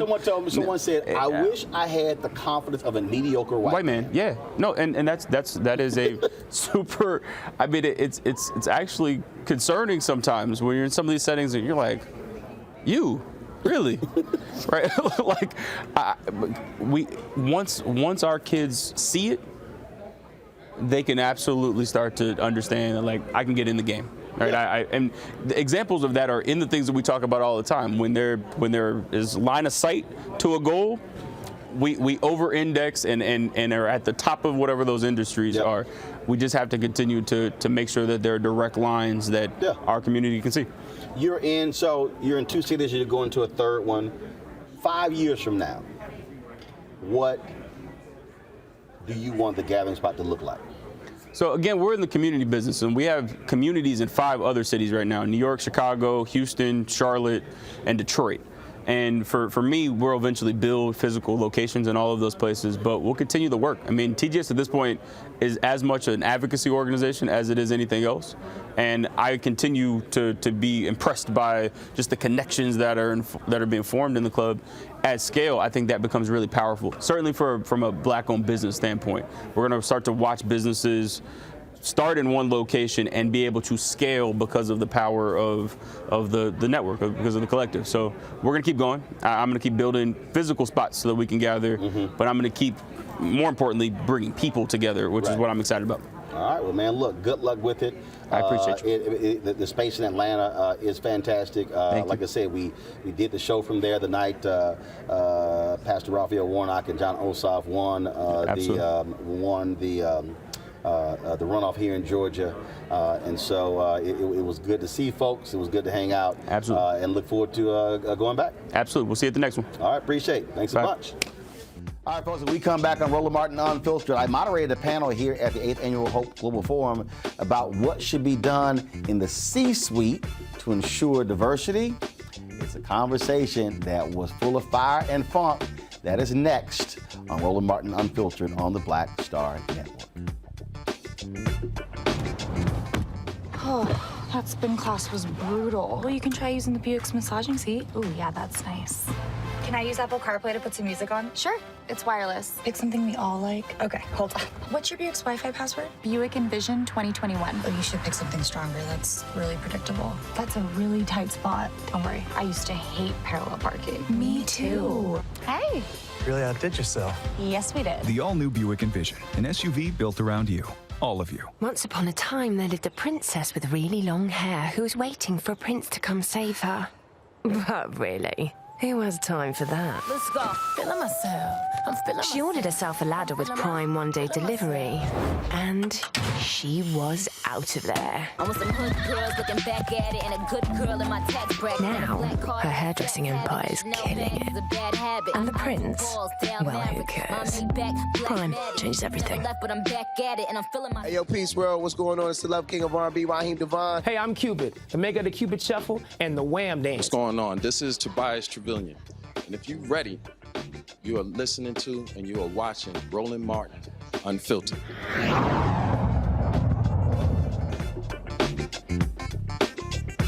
When it comes to corporate America, a lot of power is held in the C-suite, where few African Americans are.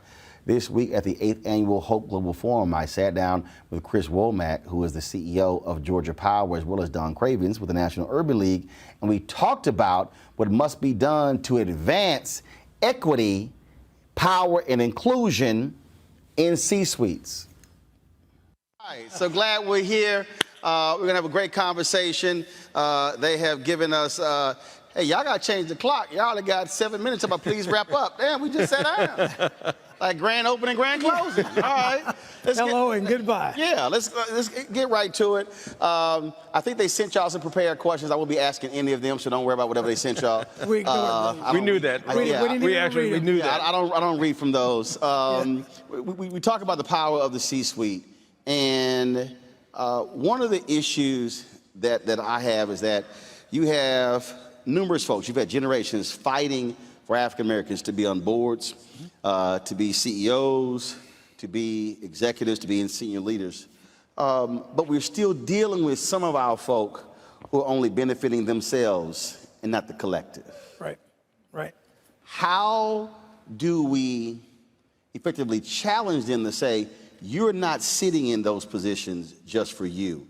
It's about expanding the opportunities for all. No, and I look at it this way. Here at Georgia Power, part of Southern Company, the responsibility is we've got a bunch of stakeholders, and they're all bigger than me, bigger than individuals, whether it's customers, whether it's employees, whether it's investors. But also there's a community out there that is looking for us to provide value and benefit to them as well. And so I think if you look at it the right way, you're going to say, this is not just about me, but this is, I've got a platform to do something to help somebody, to help a community. How do I use my creativity? How I use this company to make investments, to leverage, to collaborate, to help make people's lives better. And I saw David Thomas was just here from Morehouse, and so a year or so ago, we made a commitment of $50 million to historically black colleges and universities, coming out of a conversation that I had with one of our board members, a guy named David Grain, who had facilitated a conversation in Silicon Valley about the lack of diversity in Silicon Valley. And so we're saying, let's address that, let's fix that by helping David and other HBCUs enhance their curriculum to help students understand data analytics, to understand coding and other technical fields so they can go work in Silicon Valley companies. So that's some of the stuff I think is part of the mindset and the philosophy that we must have as we assume these roles of leadership. No, but for me, I believe it has to be 360 degree. What I mean by that is there are a lot of companies who want the applause. So, oh, we have the scholarships, or we fund this initiative with the Urban League or the NAACP. Whereas I'm saying, no. I want to know, what is your spending on black-owned media, black law firms, black engineering firms, black accounting firms, black publicists, black transportation companies. You're using car service, black catering companies, black event planners, black audio sound. It has to be a much broader conversation, because we are long past being happy to see an African American in the C-suite. No, how are you delivering in a 360-degree way? Well, Brother Martin, I said this at the Urban League just after the murder of George Floyd. What we have seen is that many corporate citizens had an inflection point. Some of them are people who have given money to the Urban League and organizations like the Urban League for generations. And to those people, we've said, thank you, we will continue to do the good work. Some, it was an awakening for them. And all of a sudden, they came to us and said, we want to do more to help the Urban League. What I've said to those companies is, I hope that it's not a flash in the pan, a one-time giving. I hope that it is the end to corporate philanthropic redlining, because that's what it has been. Organizations like the Urban League and others, we've been trying to do this work for many, many years. We have been asking for diversity on the C-suite level for many, many years, and some of that has been met with no, and just pure racism and get out of our face. Some of it has been met with, well, here's some money, go do something good in your community. But we're not going to tell you how many blacks we have on staff. We're not going to tell you how many black businesses we do business with. And what we are saying to them, what I am saying to them is, one without the other is not good enough. It's how we've gotten to this point in our nation's history. To your point, we can't just count on black folks to fix black folks' problems. And that's what this philanthropy in some regards, and look, I appreciate the corporate giving that we get from many of our corporate partners, and Georgia Power supports our urban leagues here. We're gonna do what we can with the resources we can, but we need more resources, and we need to know that the people in those companies look like us, sound like us. And you asked the question to Brother Womack, and I wanna answer it. I served some time in corporate America. You brought up, Brother Martin, about the some of us in corporate America don't look out for some of us. And you're very correct about that. What I'll say about that is corporate America even has a culture that does breed this feeling as an African American, it's got to be just me. Right. And then what I have experienced in corporate America, and I'll just say it, is people who look like us were sometimes the people who I had to look out for. Because I can tell you in the conversations that we've had when it comes to getting advertising, the first person in some conversations go, Roland, you controversial, is the black folks. I'm like, I need you to shut the hell up. Because y'all ain't got a problem spending money on MSNBC and Fox News. Are you calling them controversial? No, I'm just being honest. And so, see, this is, it's an uncomfortable conversation for a lot of us, because what happens is we say, well, we don't want to criticize somebody. And Chris, I know you felt it, but here's the deal. If I'm in your position, you should be saying, no, challenge me to do what's right. Don't just sit here and say, well, I don't want to see nothing about the, look, I had a lot of people, Obama got mad at me when he was the president. Yeah. And I told him and his people, I said, y'all thought I was joking before the election, huh? I said, no, there's a return on investment. And if you want somebody to carry your water, there's going to be some expectation when you get in to use your power for good. I said, now if I criticize the previous 43, you damn right I'm going to criticize 44. Now I ignored 45, but I'm going to jam up 46. But that really has to be our position. No, and it does, and you have to hold us accountable. Yeah, we got to hold ourselves accountable. I mean, I've got to make sure that I'm saying when I move on from where I am, I'm helping other people grow and develop. I'm making sure that I identify opportunities for black folks to do business for the company. And yeah, I've got to make sure I do that. And you and others have got to say, well, Mac, what have you done? And yeah, I feel good about what we have done, but I got to continue to do more. Roland, let's put the blame though where it belongs, not on the one or two brothers and sisters who were the lucky ones. 1% of the Fortune 500 have a black CEO, 1%. We are 13% of the population is 2021. We've had an African-American president, but yet we still can't run the titans of this country. We are expected to participate as Americans. We are told all the time, pull yourselves up by the bootstraps, black folks. And yet when you look at the participation on the C-suite, the boards of directors of these companies are in the positions of CEO, those doors have been closed to us, and they're not opening. If you look at the bench, who becomes the CEO typically at a company? It's the person who runs the profits and losses, the CFOs, the chief operating officers. If you look at those positions, gentlemen, those positions are largely white men. They're not women. We do the human resources. We're hired to do diversity, equity, inclusion.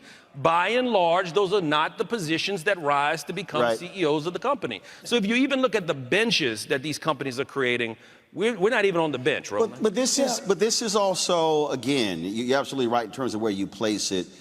But I'm still going to challenge even our own when they do get in positions of power, because remember when Bryant Gumbel interviewed Mike Tomlin about the lack of black head coaches, and Mike Tomlin was commenting, and so Shannon Sharp blasted Mike Tomlin saying, wait a minute, Mike, you've been an NFL head coach for 14 years and you've never hired a black coordinator.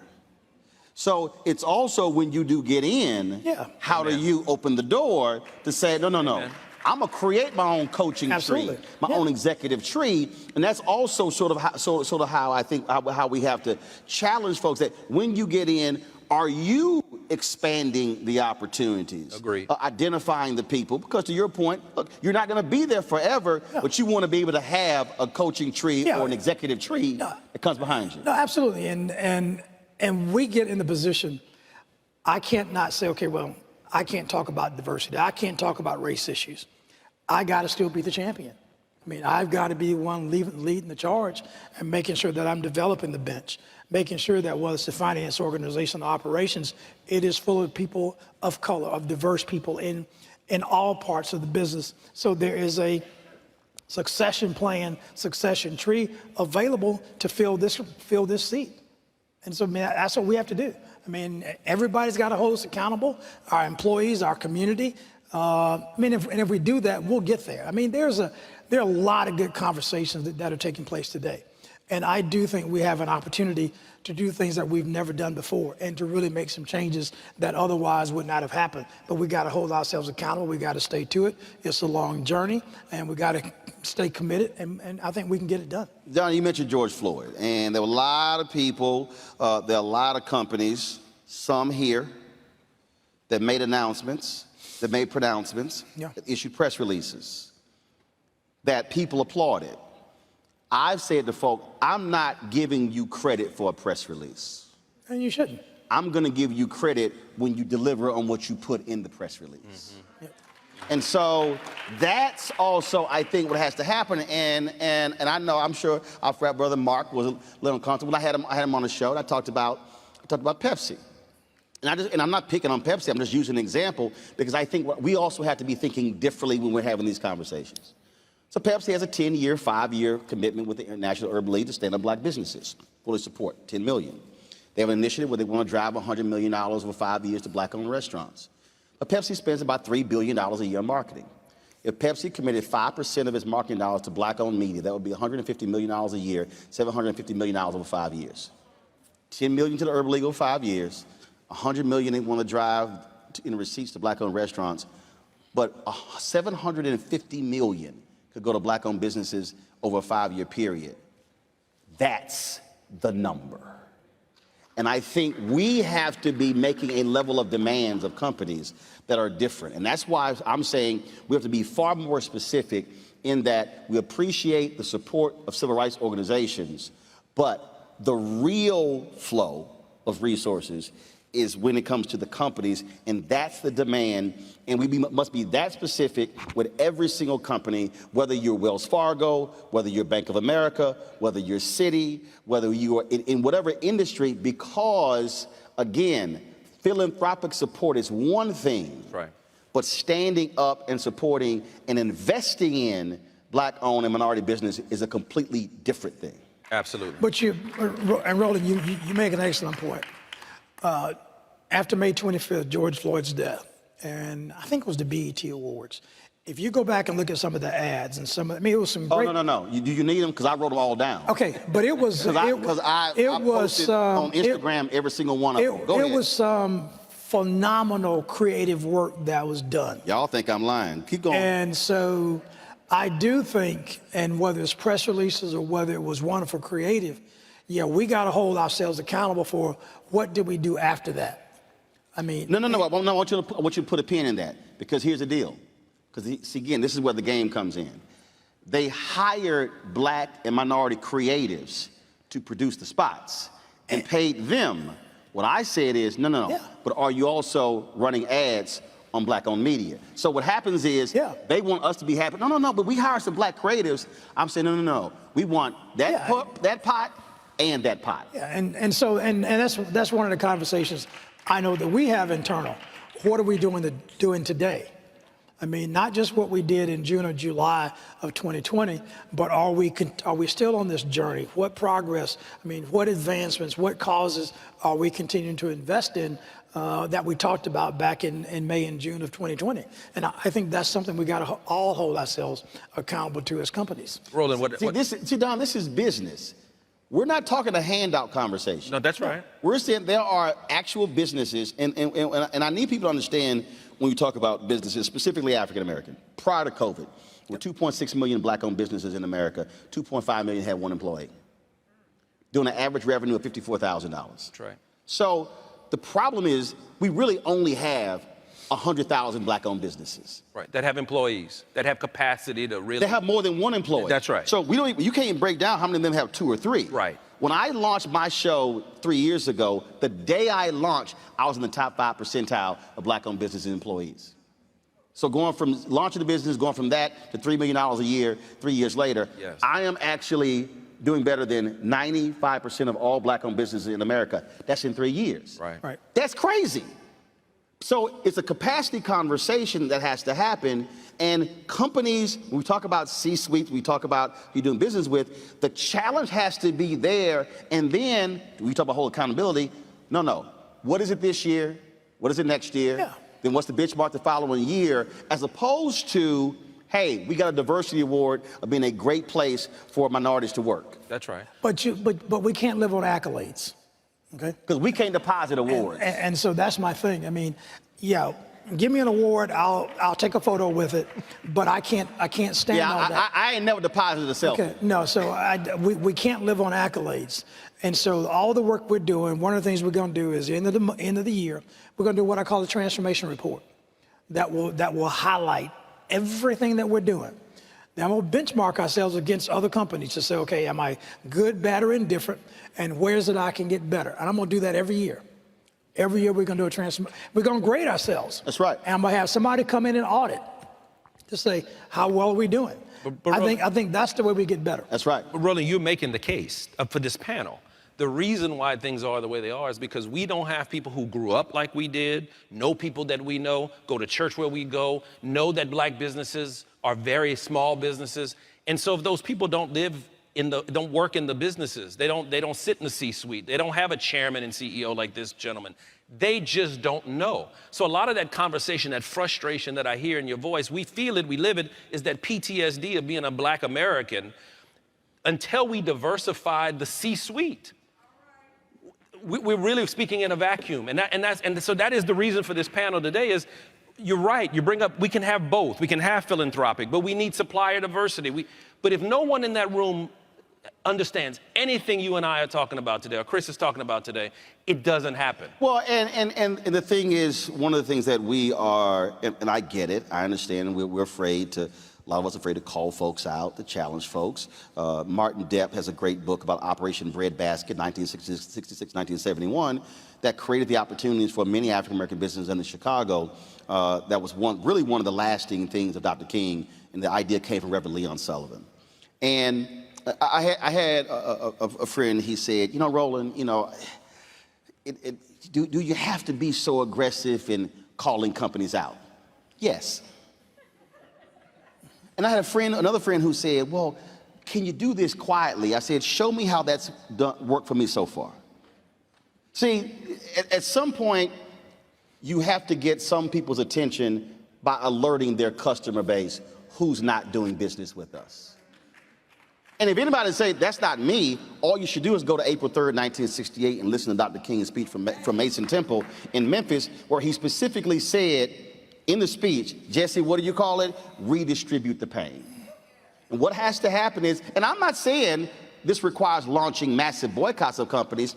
I'm saying we can knock 1, 2, or 3 points off your market share, and some folks probably will then lose their job. Because at some point, and see, I'm not, and I get that things take time. Here's the deal. I'm not interested in waiting. I'm 52, okay? We don't know how long we all got. I'm not interested in a 30-year conversation. Yeah.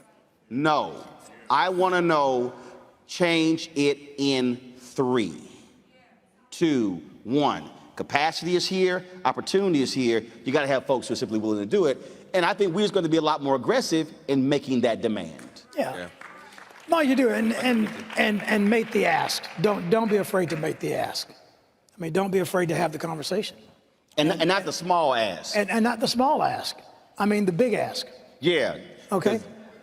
I mean, maybe say the big ass. Yes. You said the big ass. No, I didn't want to say that because we're being recorded. But you almost said the big ass. No, I said it. Go ahead. No, because I have no problem asking for all of the money. But make the ask and engage in the dialogue. I do think, and I understand exactly what you're saying. I do think companies now are, in fact, more sensitive than they ever have been to these issues. Yes, we got to keep the conversations going. We got to make the ask. We got to follow up to see what has been done. Apply pressure when necessary. Apply pressure when necessary. Absolutely. I mean, because, yeah, I do think things are different now. And the thing I say to our company, and I say to all of us, we have this wonderful moment in time. That's right. Roland, we have this wonderful moment. We can't let it pass. And so we can't let it go by. But on the moment, Reverend Barber's been calling it this year, and I've been with him as well. This literally is the third Reconstruction. Mm-hmm. And both the previous 2 Reconstructions, they were about changing laws with civil rights, but the one area where they failed was economics. Yeah. This has to be an economic change. Now is the time. Yes. You know what, when you and I in the same age group, Roland, when we saw George Floyd, we had to explain to our children, to our teenage, and I've got 2 20-year-olds, what we put up with in our generations, our children are not willing to put up with that stuff anymore. And you're right about it has to stop now. There is no more time to wait. My children kept asking me why. And I had no responses to the why other than that's just the way it's always been. Yep. And I started to even feel like a deficient parent, as a deficient black man, when I had to look my children in the face and they say, but why does it have to be that way? We know better. We're better than we've ever been. We're more educated than we've ever been. We've been through this before, Daddy. Yep. Why? And so to your point, Roland, we can't wait anymore. It doesn't have to be that way. And I think that in what we're seeing, and I'll be honest, the reason I think you saw the corporate response wasn't because black folks were protesting. Because they saw a lot of white folks protesting. And they were like, oh, hell, nah. Because if you study history, in the period after the Civil War, poor whites and freed slaves began to make substantive changes across the South. Dr. King mentioned that in his speech in Montgomery after the 7 Montgomery March. Yep. And he talked about that, and you had what they called the Bourbon class that said, oh, we cannot have this happening. That's what we saw. But the challenge for white allies has to be, don't just show up to the George Floyd protest for 2 or 3 weeks. Where are you a year later when they haven't passed the bill in Congress? That has to continue, and it has to be continuous inside the companies as well if we're going to see the kind of change in C-suites as well as when it comes to the companies. Final comment. No, now is the time, and to your point, we also have to make sure that our white friends of goodwill, not let them be silent. Okay, as the philosopher Frantz Fanon would say, silence is dishonesty. We cannot let them be silent. Now is the time. Let's not miss this opportunity.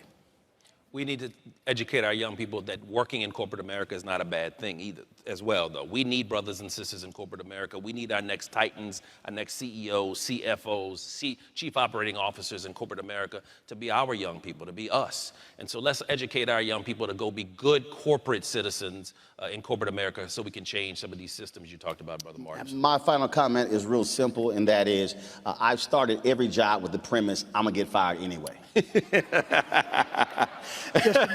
Just a matter of time. So you can be the model employee who shows up work early, who stays late, and then when you get laid off, now you at home and you mad as hell. Because you like, damn it, I did everything right, and I don't have a job. Whereas me, I'm going to say what the hell I need to say while I'm there, and if y'all get rid of me, I'm at home going, hell, I said everything I need to say while I was there. There's some people who are parking lot militants, and there's some people who use their voice on the inside of the company. Yes. I dare say, and we all have different styles, but it's very simple. If you are in a company and you have left no footprints or no fingerprints, you have wasted a career. No question. This is the opportunity for us to literally redefine America in the image that it should be, because we are not going back to the country that we used to be. That's right. It's not happening. It's simply not. It's not gonna happen. And so either we make the shift now and we change what is happening, or we're going to have a bigger problem in the future. And that means supporting and investing in, yes, those companies, folks with black-owned media who are willing to tell a story, and also stop using the buzzwords that we all know, who you're afraid of, who's not the right type of person, because the reality is you sometimes need that strong voice that doesn't give a damn, who's willing to change the system. Boo, I see you waving in the back. We good. Thank you very much. We are out of time. Hope y'all enjoyed this conversation. Thank you. She's the CEO of top PR companies. When we come back on Roland Martin Unfiltered on the Black Star Network, the conversation between Hope Bryant and Lisa Osborne Ross, the CEO of Edelman PR.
Maureen is saving big holiday shopping at Amazon, so now she's free to become Maureen the Merrier. Food is her love language, and she really loves her grandson. Like, really loves. Hey everybody, it's your girl Lunel. So what's up? This is your boy Earthquake. Hi, I'm Chaley Rose, and you're watching Roland Martin Unfiltered. All right, folks, this week I was supposed to moderate the conversation with Edelman PR CEO Lisa Osborne Ross, the first African-American to lead this major company, but I was busy with other interviews, and so Hope Bryant stepped right in, and folks, it is a conversation that you do not want to miss. She was straight, no chaser. I'm constantly amazed when we do these interviews, and my heart is just so full. You expect nothing wrong with it, all good. You expect a male, 60-year-old Caucasian walking out in these rows. And it's just, only happens in America. I mean, I love the world. I've been all over the world. I would never be who I am if I was in France. I'm not sure in Germany or Japan, we would not have the opportunities to have our full strengths acknowledged. And clearly, I can look at you in your eyes and see you're not letting anybody not acknowledge your full strength. You're completely transparent. In 2 minutes, I read you as somebody who's reasonably comfortable in your own skin.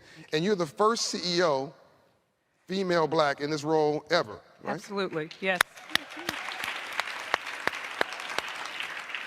So normally I would take time to unpack. I don't think I need to do that with you.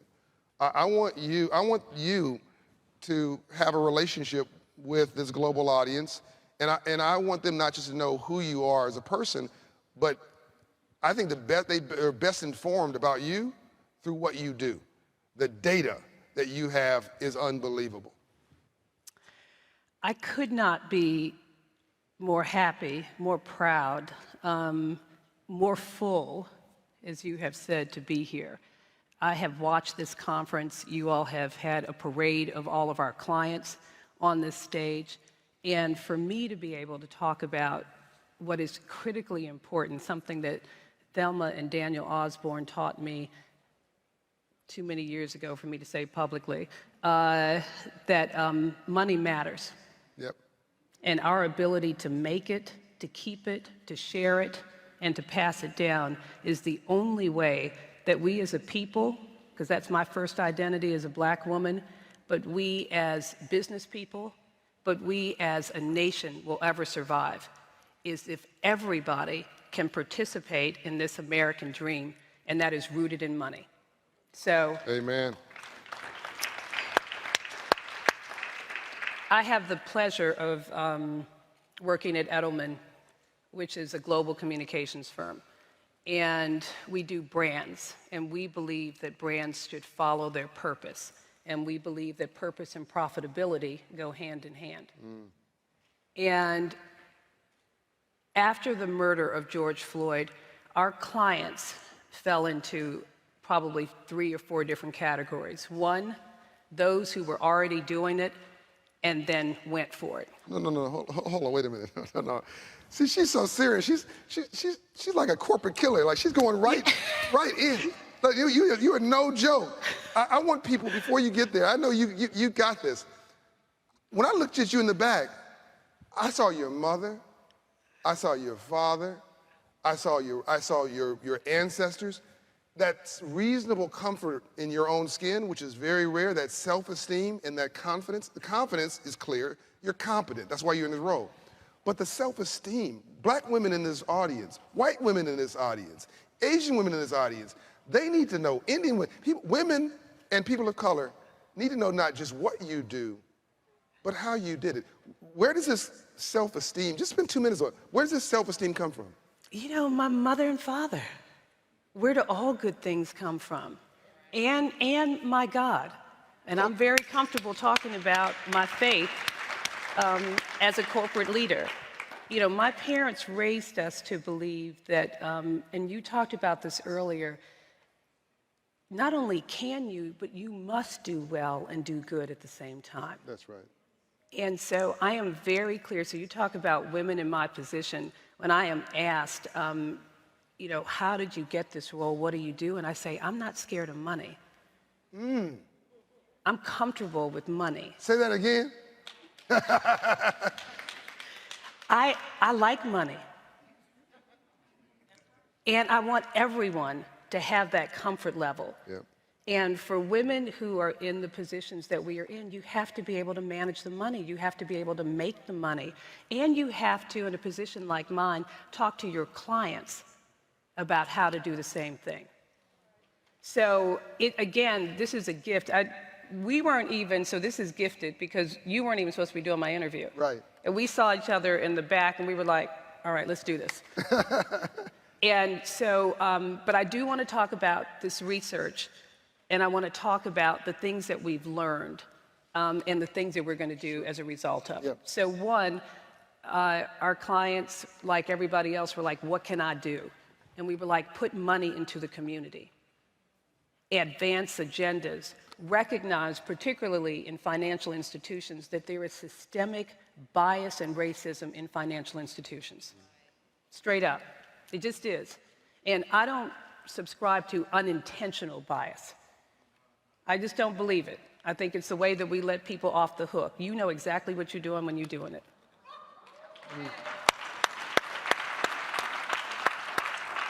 And until you are held accountable, you will continue to do it. So our research found one, affirmation of a hypothesis. If you were thinking that there was systemic racism, I'm here to tell you that it is, and it's in every level and in every institution, everywhere. First finding. Second finding, did that come out? It's fine. But you can still hear me. Second finding is it doesn't matter who you are. It doesn't matter if you are like our good soldier, Colin Powell, who had some money, or if you were like Cousin Tommy, who probably also has some money, but you are treated the same when you interact with the financial institution. So it doesn't matter whether you have money or not. You and your white coworker at the same time are looking at, I think I will refinance my house because the rates are so low. And then Tuesday, your white coworker's like, I'm good, I'm done. And you're like, well, damn, they haven't even called me back. And when they do talk to me, why are they asking me a series of questions that they're not asking you? And why do they keep asking me the same questions over and over again? And you going on and bought your second property, and I got more money than you do, but they still testing me and questioning me. So second finding, regardless of your income, it's an issue.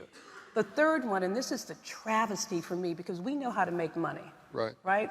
First woman millionaire in this country, black woman. And a history of taking the money that we've created. I learned backstage that you've been making money since you were 7, selling something. So we know how to make money, right? But this third finding is that because of an absence of trust in institutions, we put that money in places where it's never going to grow, like the freezer. Yes. It's not going to grow in the freezer. Yep. It's not going to grow under the mattress, and it's not going to grow with your cousin Tommy either. Yep. And so the travesty of us taking that money out because we don't feel comfortable is loss after loss after loss. Because it doesn't go anywhere. And then the fourth one, and this is a big issue for me, particularly in communities of color and emerging majorities. Before I leave the stage, I'm going to have to talk about how we got to stop using the word minorities, because that's not who we are.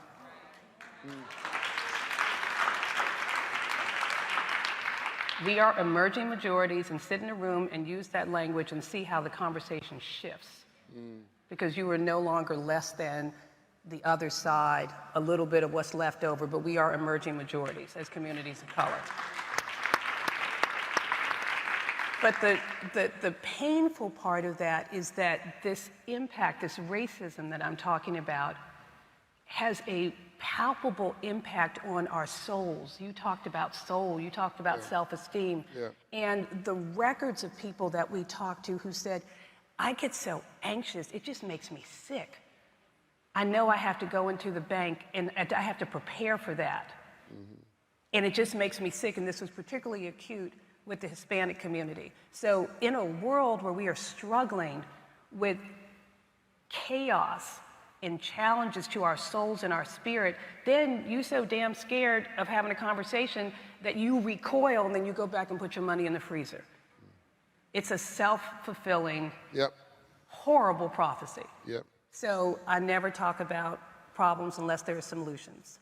One, everybody that you had on this stage, make sure we all hold them accountable that the workforce has to be representative. The workforce has to be representative. Number two, in addition to making sure that the workforce is representative, weed out that bias, that unintentional, but that real systemic bias that is in everything. Three, and some of your other speakers talked about this, look differently at how we are assessing risk. Assess risk for real people, not for your imaginary perfect person, but assess risk for real people. And go into it with an attitude of not, I can't, but I can if. Right. So I can if, and I've heard several of your CEOs, other CEOs talk about it. And then the last one is, as my mother would say, open your damn mouth when you see somebody. So when you walk into the bank, greet somebody. When you have an experience, treat that person like a human being. Yes, yes. So it's pretty simple. Respect me, see me, and I will give you my money.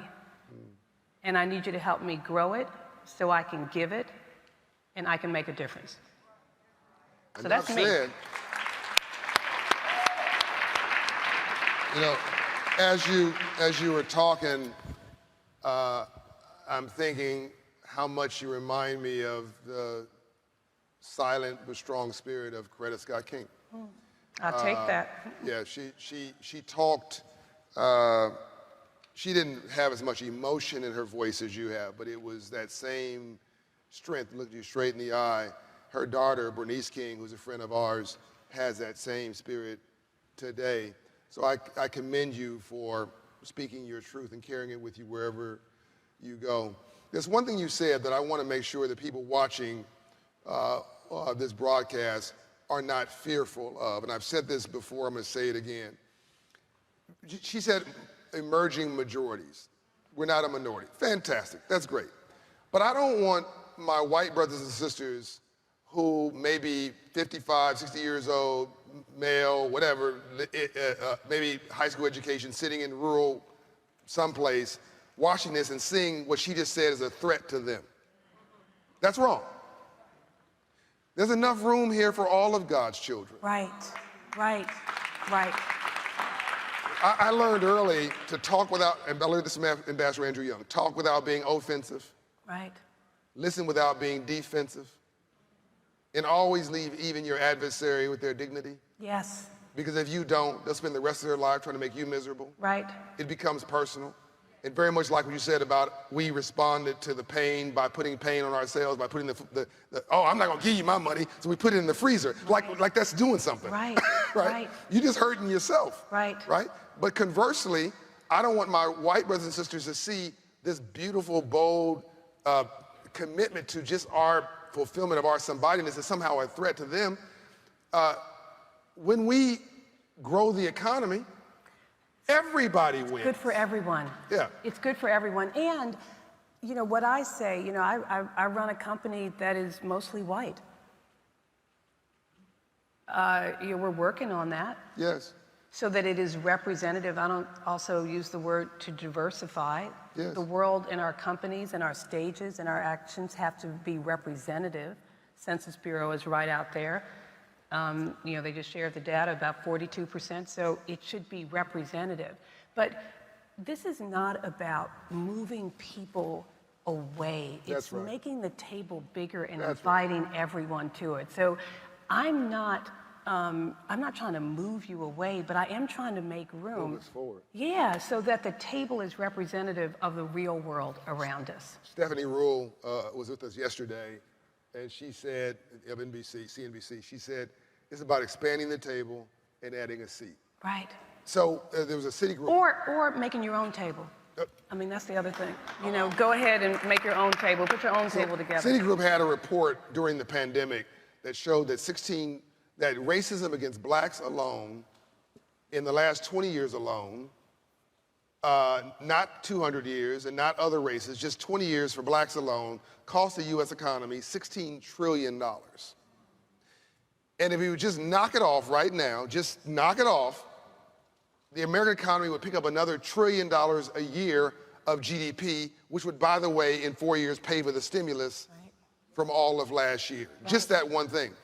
And so I say in this example we're giving of people should not be afraid, if those with the worst bedside manner, racist in other words, help black people to succeed. If black people succeeded, even the racist wins. Right. Because the economy is growing for everybody. Right. And that's why we love math. We love math because it doesn't have an opinion. Right. This is the CEO of, the chairman of Starbucks quote, Melody Hobson. I think that we're sitting in this moment in history, and I love that you bring not just your passion and your emotion, you bring data. What, as we wrap up, is there a piece of data that you carry around with you sort of in your virtual pocket every day that gives you hope for the future, that maybe is an indication of where we come from, but a hope for the future? Is there a data point or an inspiration point? It's actually not a data point, John. It's a picture. It's a visual. And it looks kind of like this room. When we gather, and we gather with grace, and we gather with data and information, and we gather with positive intent, we get to a good place. And so the data is critical. It is, everything we do has to be rooted in it, but what drives me, what inspires me, is when I see rooms like this, and I know we can get to a good place. And I'm so excited to be a part of it. We're so excited to have you. Ladies and gentlemen.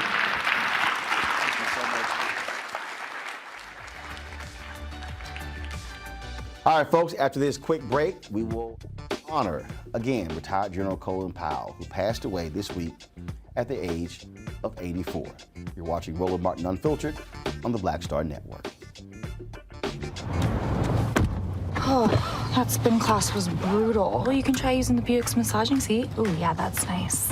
Can I use Apple CarPlay to put some music on? Sure, it's wireless. It's something we all like. Okay, hold on. What's your Buick's Wi-Fi password? Buick Envision 2021. Oh, you should pick something stronger. That's really predictable. That's a really tight spot. Don't worry, I used to hate parallel parking. Me too. Hey.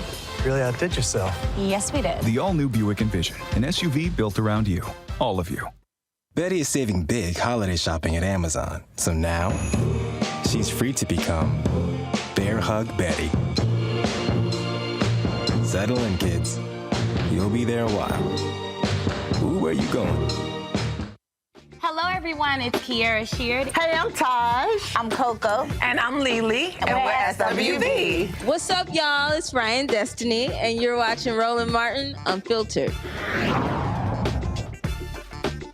Many of us were shocked and stunned at the news of the death of retired General Colin Powell, who passed away this week at the age of 84.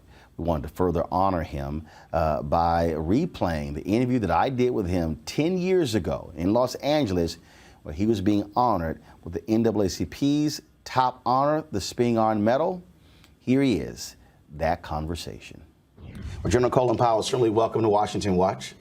And of course, I had to come all the way to Los Angeles to catch up with you. You caught me there, man. Washington Watch. What have I missed? That's what I'm saying.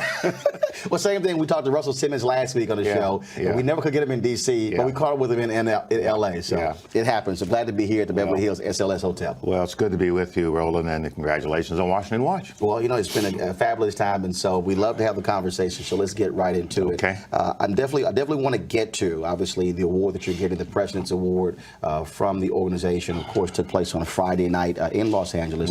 But there's so many things happening in the world, and your experience is certainly vast in this area. So let's talk about some of that first. Libya, stunning what is happening there. Colonel Muammar Gaddafi, frankly, going after his own people. What do you make of what's taking place in Libya, and what's really the next step for this country as we watch this whole thing unfold? Well, you have to watch not only Libya, but all the others that have gone through this transition in the last couple of months, Egypt, Tunisia, and there are movements afoot in Bahrain and Yemen and other places. What you're seeing across the North African region and down through the other Arab lands is a yearning for representative government. People are saying, why are we being led by these unelected monarchs, or why are we being led by people who may have been elected at one time, but they've been there for 30 years? And so social sites and the people in these regions looking to what happened in the old Soviet Union and how democracy has spread, they want their chance. And now they're pushing back, and they're pushing back with protests and demonstrations, and unfortunately with quite a level of violence. And that's what's happened in Libya. In Libya, you have Muammar Gaddafi, who's been there forever. And I'm not sure how stable he is. And he has decided that he will fight his own people. He would kill his own people rather than try to reform or get out of the way and let other forces take over. It's too early to tell where this is going to end up. But however it resolves itself in the days and weeks ahead, Gaddafi's over. He's out. He's got to leave. His time has passed, and he ought to understand that. His son, the younger Saif, he ought to understand that. You can't stay in power by killing your people and trying to make the whole country a jail. That won't work. When you were Secretary of State, you made it perfectly clear as it relates to how the United States should be looking at the rest of the world. You have U.S. senators saying, hey, let's establish a no-fly zone over that particular country. Yet others say, wait a minute, the last thing we want is for America to step into a situation where Gaddafi could say, see, they're the ones behind all of these protests. How do you respond to those people who say, let's intervene militarily to assist those fighting for freedom in Libya? There is a danger in intervening, but there's also a danger in doing nothing. But I think before you intervene, you better have a clear understanding on whose side you're intervening, for what purpose, what is our national interest in it, other than the moral outrage of seeing people being killed, because moral outrage takes place in many places throughout the world where we don't intervene. And don't let the vividness of the images drive you to a position that isn't sensible. And you have to ask yourself this question. If we're going to intervene militarily and start bombing and shooting people in order to keep the planes from attacking people, what do we do about the AK-47s that are attacking people? What do we do about all the weapons that are being fired back and forth? Can we just pick out a no-fly zone and say this is terrific, or are we getting ourselves involved? And so this is a difficult decision for not only the United States, but for the international community to make. I think it would be much preferable if it was a completely indigenous resolution to this crisis, that the people who are protesting and demonstrating and fighting for their rights win. But we have to be careful. We have to watch it. But don't just jump in because the heat of the moment suggests you should jump in. If you're going to not let their planes fly, what are you going to do about the forces, the ground forces, that are really doing the killing? The planes don't seem to be doing that much damage compared to what's going on the ground. So what's the difference? And if you're going to go into the ground, then you got a whole new ball game, and you better think it through carefully as to where we want to go in, how would we go in, and where we come out. Right now, I think just putting pressure on Gaddafi and the regime is the way to go while you take no options off the table, to include military options. But be cautious as you decide which military options might be appropriate to bring to a higher level of consideration. On another story, a couple weeks ago, when I saw the story about Curveball basically recanting the claims about WMDs in Iraq, you were very upset with that reaction. We've seen former Secretary of Defense Donald Rumsfeld come out with his comments. What do you make of the comments that he has made as it relates to what you knew, what you didn't know, as it relates to WMDs? Well, I think Don and I I have other disagreements about the book, but on this one, we're both in the same ballpark. I didn't know that there was a person named Curveball. I didn't know that all the... So no one shared that information with you? We didn't know about a Curveball. I don't know where the name came from. But I had 4 days to review the intelligence information and get this presentation ready for the United Nations. And I tossed aside anything that was not presented to me by the intelligence community as multi-sourced. And on this specific item, the biological vans, which is what Curveball was the source for, I was assured repeatedly for a period of 4 days by the defense, by all of the intelligence agencies, defense and CIA, that we had 4 independent sources that could verify this, and they were even able to create pictures of what this van would look like.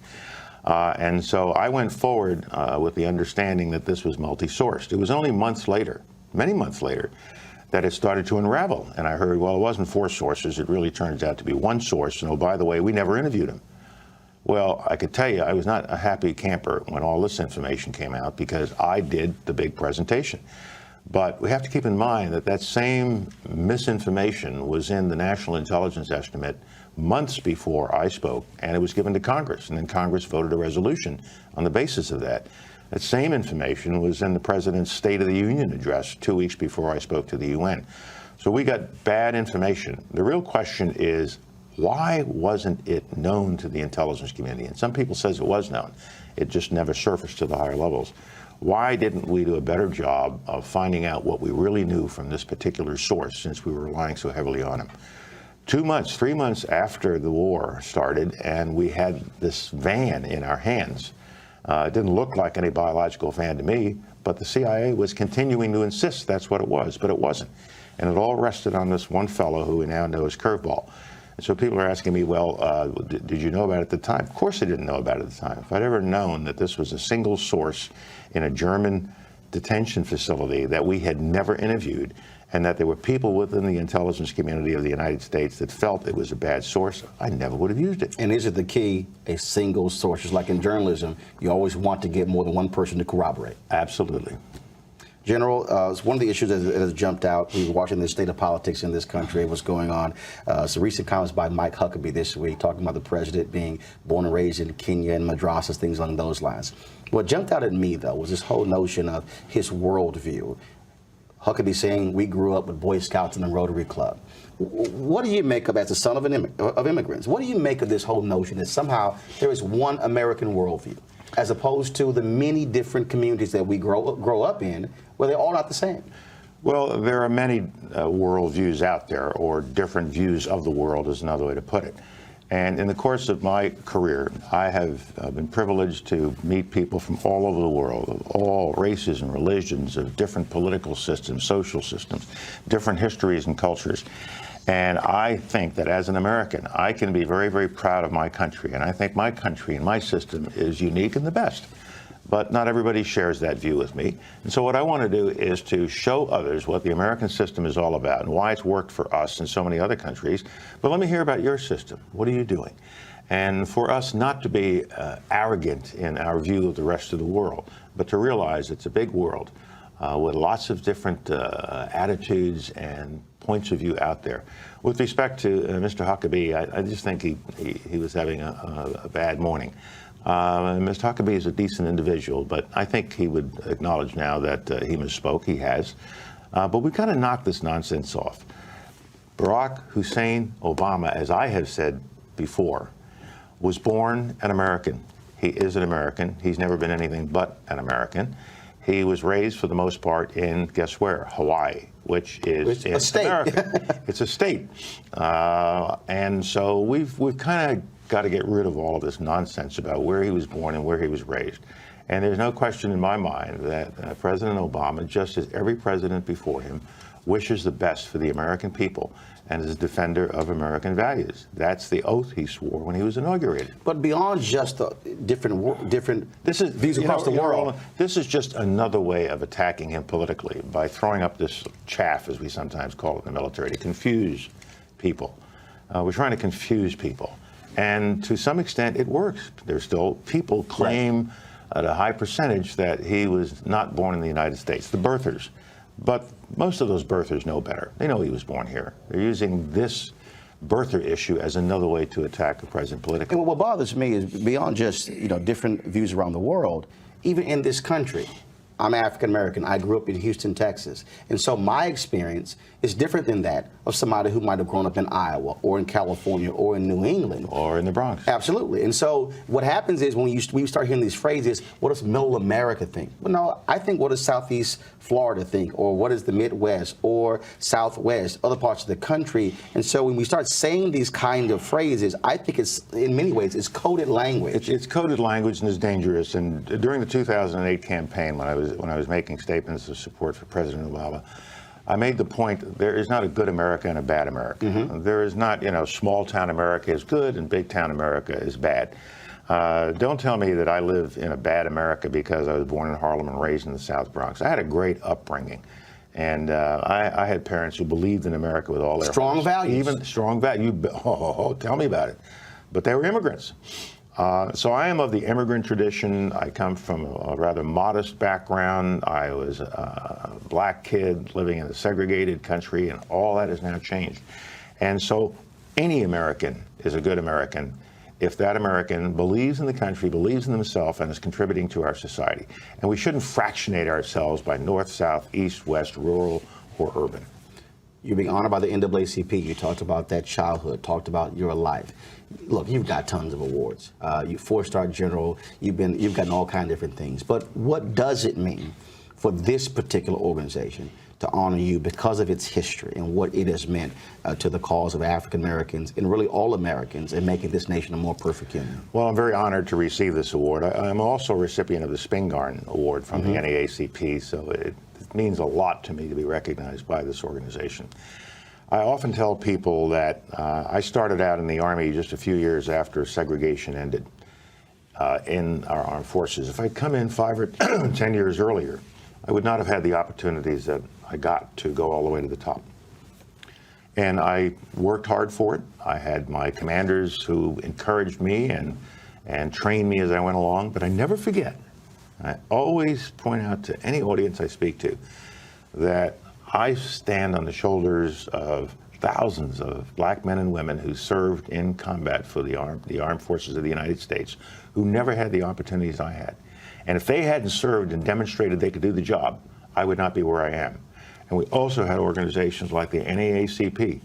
In the darkest days of our country's history, in that post-Civil War period, in the beginning of 1909 on, it was the NAACP, among other organizations, it was the NAACP that constantly drove this case that America, if it's going to be faithful and true to its Constitution and to its Declaration of Independence, it had to change.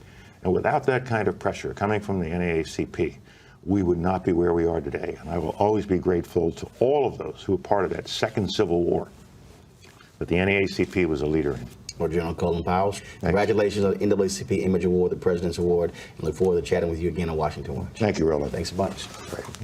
I want to thank TV1 for allowing me to be able to show that interview to you folks. It was certainly an honor to talk with him then. We had many conversations and we'll see each other ever since then, and so we certainly will miss him. And of course, he's going to have a major funeral take place on November 5th at the National Cathedral, where it will certainly be standing room only, honoring the life and legacy of one of America's greatest patriots and a brother who was indeed a brother.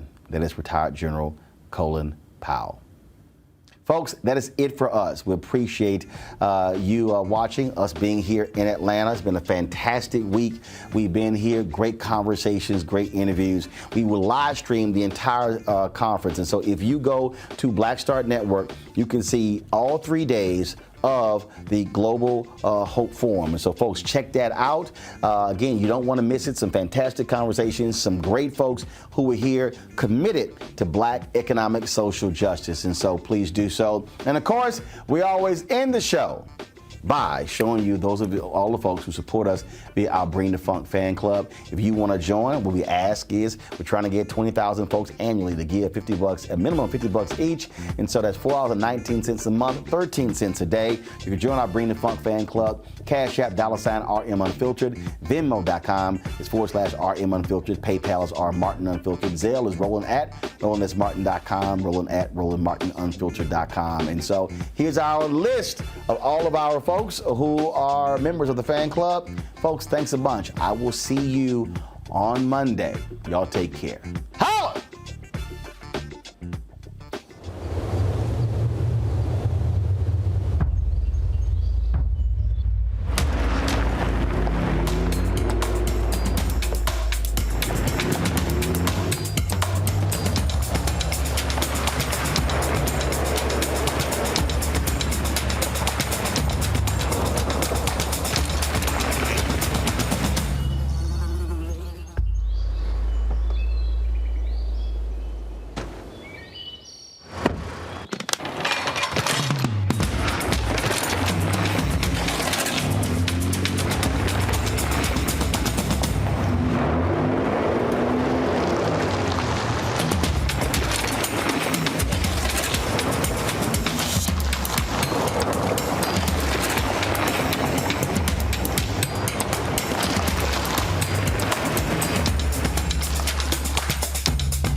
To be smart. Roland Martin's doing this every day. No punches. Thank you, Roland Martin, for always giving voice to the issues. Look for Roland Martin in the whirlwind, to quote Marcus Garvey again. The video looks phenomenal, so I'm really excited to see it on my big screen. Support this man, Black Media. He makes sure that our stories are told. See, this difference between Black Star Network and Black-owned media and something like CNN. I got to defer to the brilliance of Dr. Carr and to the brilliance of the Black Star Network. I am rolling with Roland all the way. Honored to be on a show that you own. A black man owns the show. Folks, Black Star Network is here. I'm real revolutionary right now. Wow, Roland was amazing on there. Hey, Black, I love y'all. I can't commend you enough about this platform that you've created for us to be able to share who we are, what we're doing in the world, and the impact that we're having. Let's be smart. Bring your eyeballs home. You can't be Black-owned media and be scared. You dig?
Unfiltered.